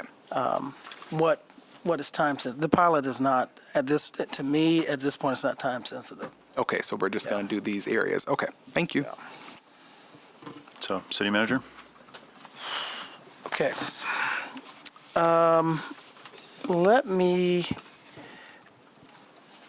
Let me just remind us from our discussion last week that we got through the matrix. Let's see if we have a copy of that. Had to reorder this a little bit. Thank you, Mr. Kenfield, can you share the matrix? On the focus areas, and there were 2 that we have yet to go through. We went very detailed through mobility, and we have health and environment and safe community left today, and that was the intent of the discussion. We just had a very robust discussion on one of the strategies that could impact our management of health and environment in terms of waste management and refuse. So I would like us just to resume that review of those two areas, and we'll start with health and environment to see if there are any other areas that have not already been identified that in the terms of the upcoming fiscal year that you would suggest we place more focus on. In the health and environment category? Yep. Commissioner Kilgore? Yes, we were at quite a crunch for time at our fall workshop, and I wasn't able to see if our colleagues would like to support the current pilot with Just Air about air quality monitoring within the 49507 zip code. It's a great way that we can have actual feasible in your hands data on what our air quality throughout the city is. It's constituent, community members driven, where they decided where these air monitors would like to be. We're currently funding them, but I'm requesting that within the next budget season that we continue to fund this. And then if City Manager, if you could remind me of the cost of this, and would love to see if that's the will of the commission to continue to provide these services to community. Mr. Matthews coming, I think it's less, 100 and some thousand. What's the cost, Mr. Matthews? It's actually less than that. It's less than $40,000 for what it is that we're doing right now. My question would be relative to the commission priorities, how we want to articulate that as a priority. Typically, we want to focus on the big issue, which is monitoring, providing data and feedback to the community on air quality. And if we want to focus that on the third ward, or if it's something that we want to put a pin in as a broader priority. Yeah, I appreciate the perspective and putting it in the context of focus area, but given the cost of doing that, I would just consider that kind of a line item discussion in our budget, and we don't need to spend a lot of time on that. If I could sort of give you a friendly amendment here, Commissioner, I'd say that we're looking at we've got a strategy which is reduce vehicle municipal fleet emissions. Like if we had a general strategy under health and environment, which was explore strategies to reduce vehicle emissions generally in the city. In other words, non-city things. I mean, that data presumably is there so that it can tell us, oh, we would like to, again, one of the reasons we just talked about trash haulers and was external things in the city and ways we could maybe have policies that would reduce emissions by some fairly unclean vehicles going around our streets, very, very heavy, and some not clean vehicles, right? I mean, so I think we've named reducing fleet emissions. We could name explore strategies for total reduction in tailpipe emissions. That would be a broad strategy. I think that's a good suggestion. Right. And then just to follow up with that, I agree, Mr. Matthews, I would love to see it citywide, but since the infrastructure is already present, right, there is a lift of implementing infrastructure for this type of monitoring. So I would love to see this continue and then have the program built out. So City Manager, you said that's a line item that we talk about. So when would that conversation It'll be part of the budget process. Okay, great. Thanks. And Commissioner Sassi. Thank you. I just wanted to add to, I think in this particular point, it might not always be the same, but there's also an economic development dynamic here as well. Just Air has been, City Manager, one of the organizations that's been supported through the Smart Zone Authority. So I think, we can kind of continue to see where these different areas, overlap. And then to me, those are always good investments to make because they're, hitting multiple goals that we have in the city. So, thanks.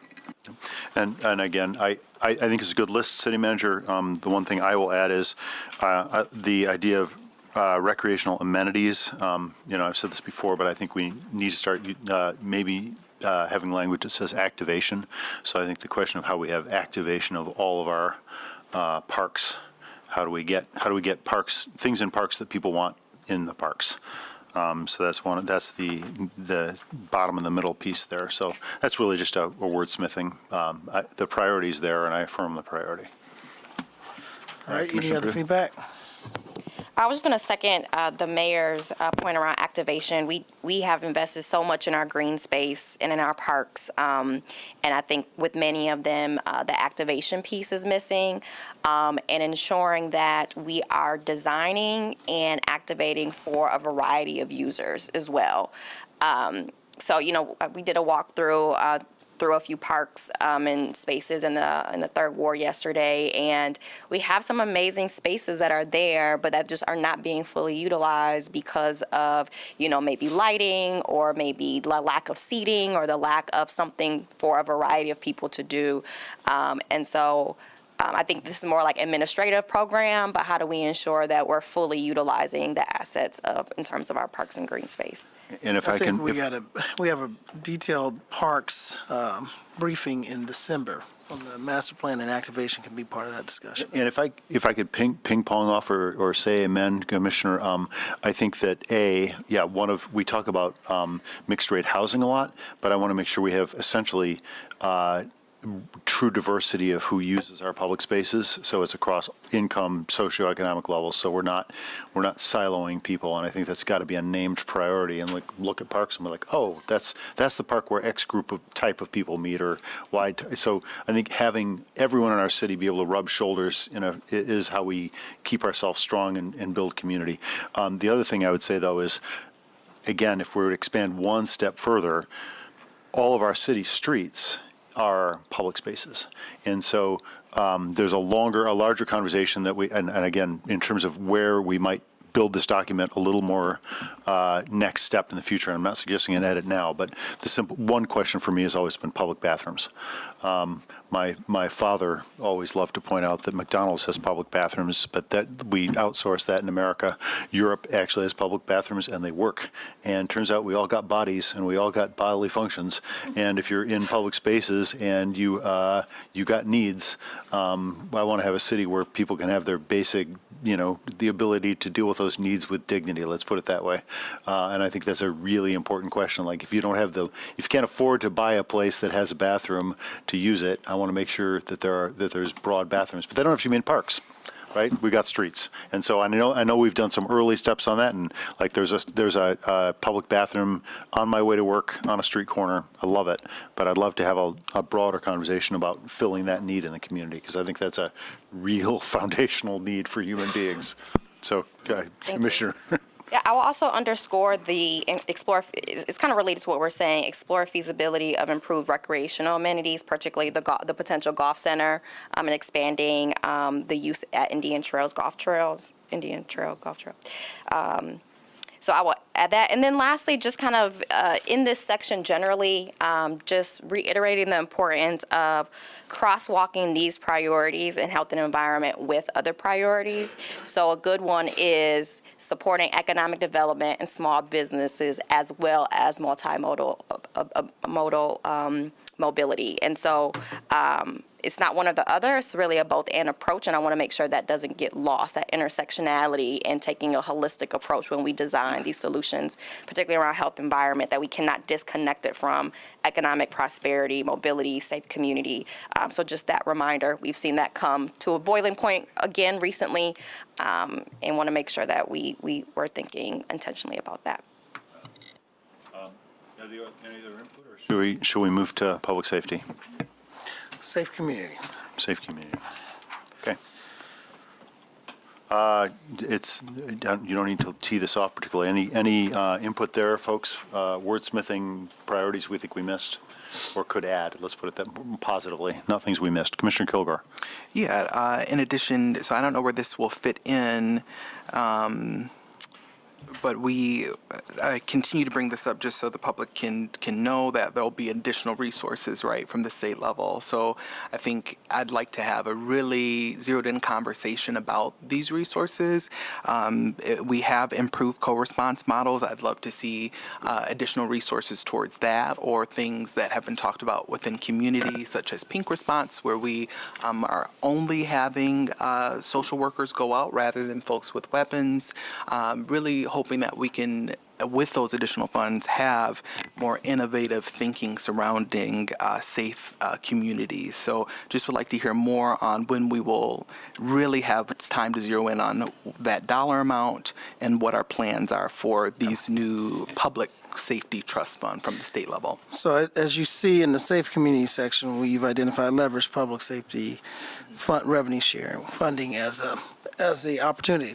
Once we know the exact dollar amount and have a really clear idea on the rules, I got some slides on speculating what we might get. We'll bring that forth through a process of either budget amendments or potential enhancement of additional current services. And so it will be a thoughtful process as we would do with any additional revenue opportunity. And it's not only, well, that's a discussion for closed session, but there may be ways to leverage that funding with other funding to have a bigger impact. And I'll just add on to that. I'll jump on just briefly, City Manager. I think in general, there's a big category of how do we do harm reduction and conflict resolution better in the community. And there are some bullet points here which are, I think, in a sense, too small. So it says continue to support cure violence, and that's good, and I affirm that. But I think that's actually part of in other words, that's to me that looks almost too granular. Like I think in general we should be talking about how can we lean into and affirm harm reduction and conflict resolution work in the city generally. So I think that's a smaller. I hope. The very fact that it's listed makes me a little itchy because it's like I would hope that was one of a much larger programmatic effort. Commissioner Knight. Yes, Mayor, thank you. And I think some of that is actually wrapped into what they actually do in the community. But just to add on to what you were saying, City Manager, about really seeing how we can expand some of these services that are already in the community to other parts of the community, right? Because like even with Cure Violence, they have a certain area of the city that they're working in.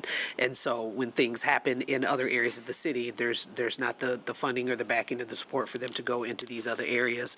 And even with the co-response models as well, I've heard from a number of organizations and community members about how this could affect people in their area, in these communities, as opposed to just like within the downtown circle.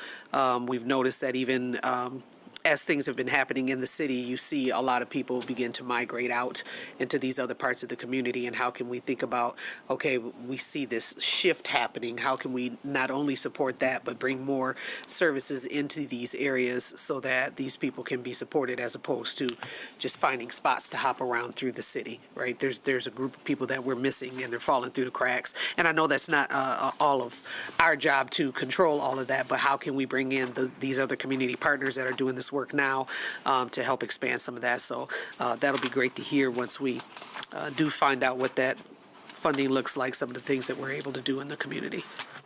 I saw Commissioner Sassi first, and I may have been wrong, but I'll call on her now. Thank you.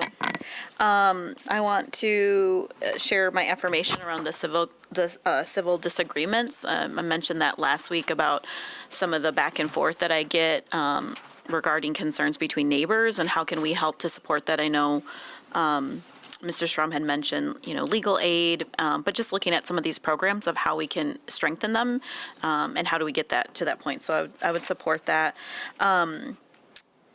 I have met the new community officer on the north side. He's been to some of the meetings, and so appreciate that. That it is restarted, and that's been very positive.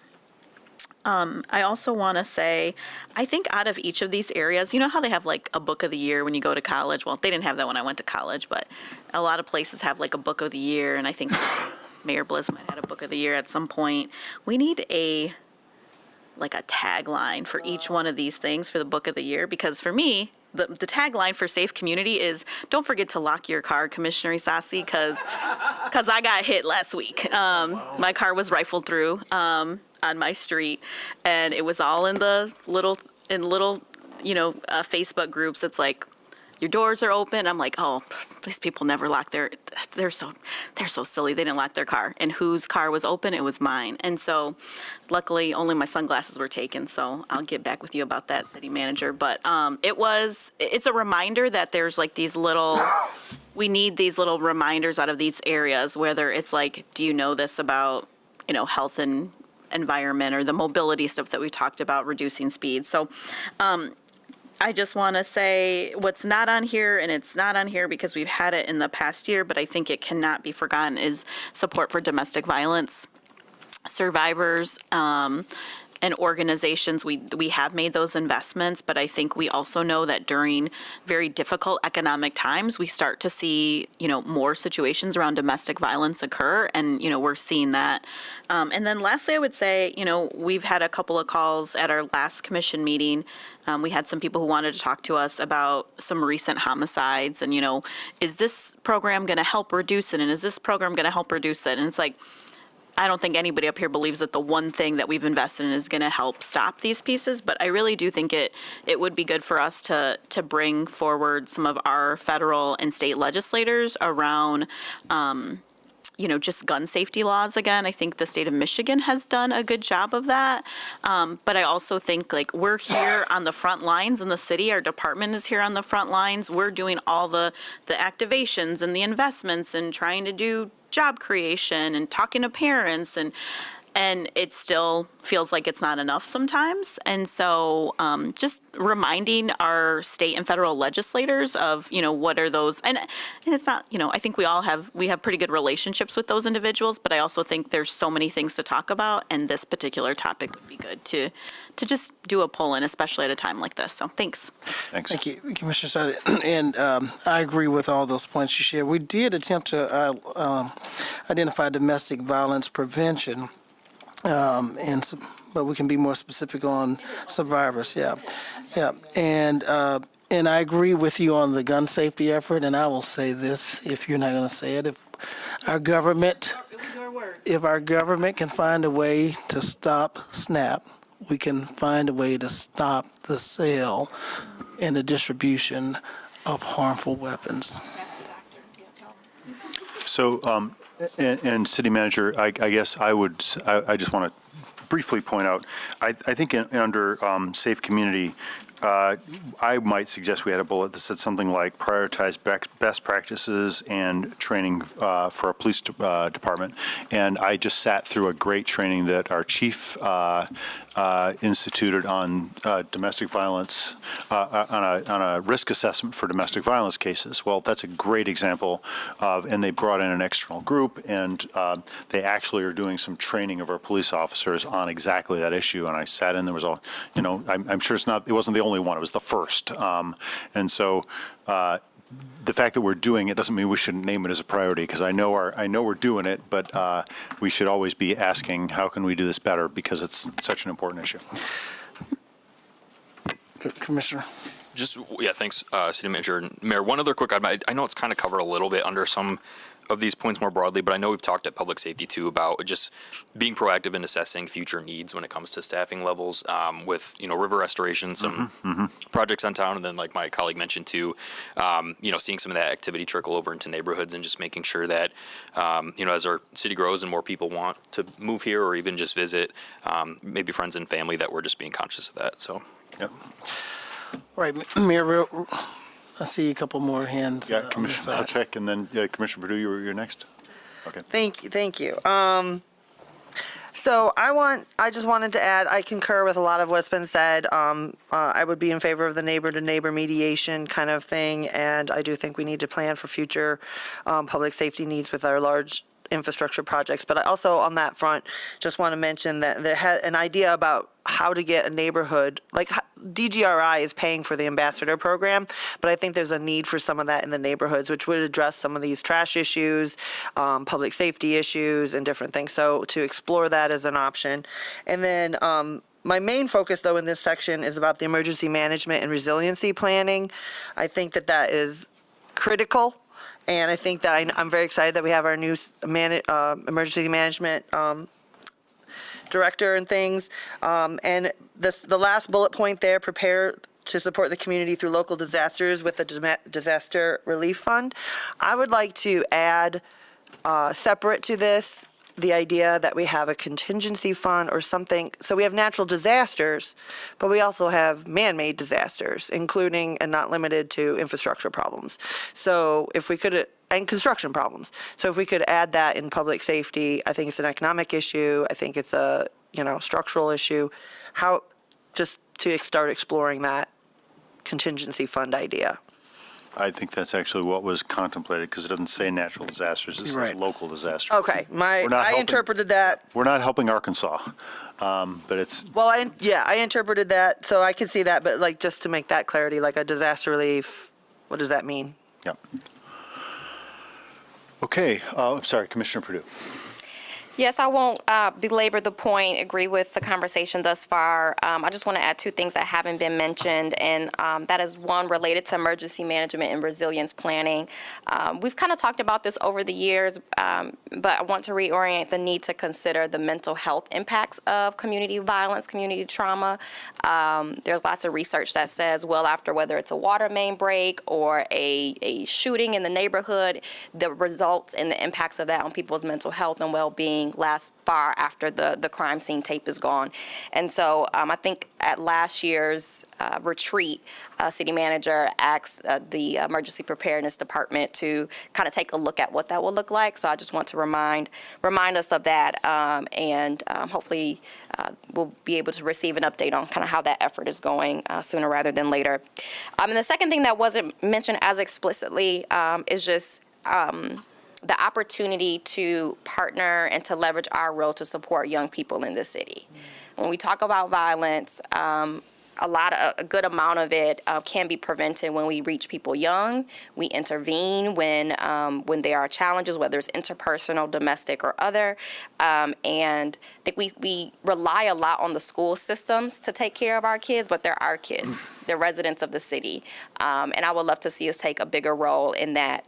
So I know we have a liaison committee with at least GRPS, and so I'm not sure how much of this is being discussed explicitly there, but really just want to emphasize that to build a safe community, we need to invest in our young people in addition to kind of the basic infrastructure, economic work that we do as well.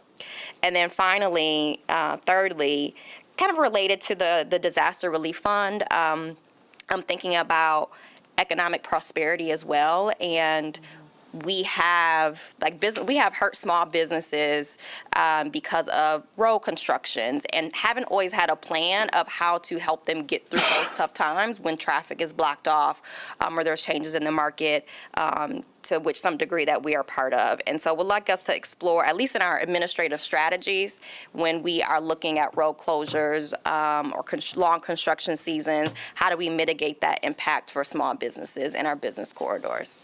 Thanks. And if I could do another amen here, Commissioner, if I were to really, and again, I'm not suggesting we do it now, but if this document a year from now said that we wanted to be a city that aligned with restorative practices, because just so the audience knows, the basic restorative justice vision is the traditional justice system asks who's guilty and how can we punish them. Restorative justice asks who's hurt and how can we heal the hurt. And the trauma in a neighborhood of something happening, well, that's not who's guilty. And so it's not part of that traditional basket of how we think about justice and we think about response to crime. And because that trauma you can't put a dollar figure on it easily, right? Like how expensive is your fear? What did it cost, right? We do a very poor job. But really what it comes down to is if you prioritize the victims, if you think, all right, harm happened to the victim, and our response should be informed by prioritizing victims. And I think that, I think thematically we're probably there, but naming that as a touchstone means that when we say things like, oh, we should go out in the community after an event, we're like, right, that ticks the restorative practice box. So the overarching theme is a restorative practices vision which prioritizes victims as the center of, and the chief does a great job of this at public safety all the time. He comes in and he talks about the victims of crimes, and he doesn't want to talk about cold cases, and he wants to, so he's done a great job of pointing out that all of the trauma in our community happens to actual people, and that they should be the center of all of our practices, response, framing. So there's a longer conversation there, but I would love to have us see, naming ourselves a restorative practices city. All right, thank you, Mayor and Commissioners, for your feedback. This is helpful. Much of what you've said are represented, and keep in mind, this is not a resolution or ordinance. It's a planning tool that we use as staff to help focus the budget process and prioritization, so this is very, very helpful. In the essence of time, which we are out, and I would like to say for the record, I do not consume the majority of the time when we're on the dais. So just for the record, there's some self-governance that needs to happen here to help us get through some of these items. But in all sincerity, you have the report on the continuation of the commission support program. What the staff's recommendation is, it's before you, a 6-month continuation. We can revisit that in more detail at our next meeting, and if there are some concerns about what the recommendation is. And you also have a financial update by the CFO that was in your packet last week. It was attempted to be presented at fiscal this morning. Couldn't get to it because of discussion, and I was going to highlight it this morning at Cal, but still couldn't get to it. So I think what we'll do, it's a good news report. We'll send a written update. You essentially already have it. There's nothing else that we will have. It's in your packet. So if you have any questions, please let me know, our CFO. But that number disclosing what the anticipated revenue is from the state on road funding, I think, is in that number, about $4 million, as well as the public safety grant that we might receive, the additional funding around that. So with that, Mayor, back to you. I received a request from our city attorney that we move into closed session to discuss purchase, a lease, or real property, also pending litigation. City Clerk, if you could get it. I will make the motion that we go into closed session for these purposes. Support. Okay, City Clerk? Commissioner Kilgore? Yes. Commissioner Knight? Yes. Commissioner Robbins? Yes. Commissioner Asasi? Yes. Commissioner Purdue? Yes. Commissioner Belcheck? Yes. Mayor LaGrand? Yes, and that will be in room 601. Thank you.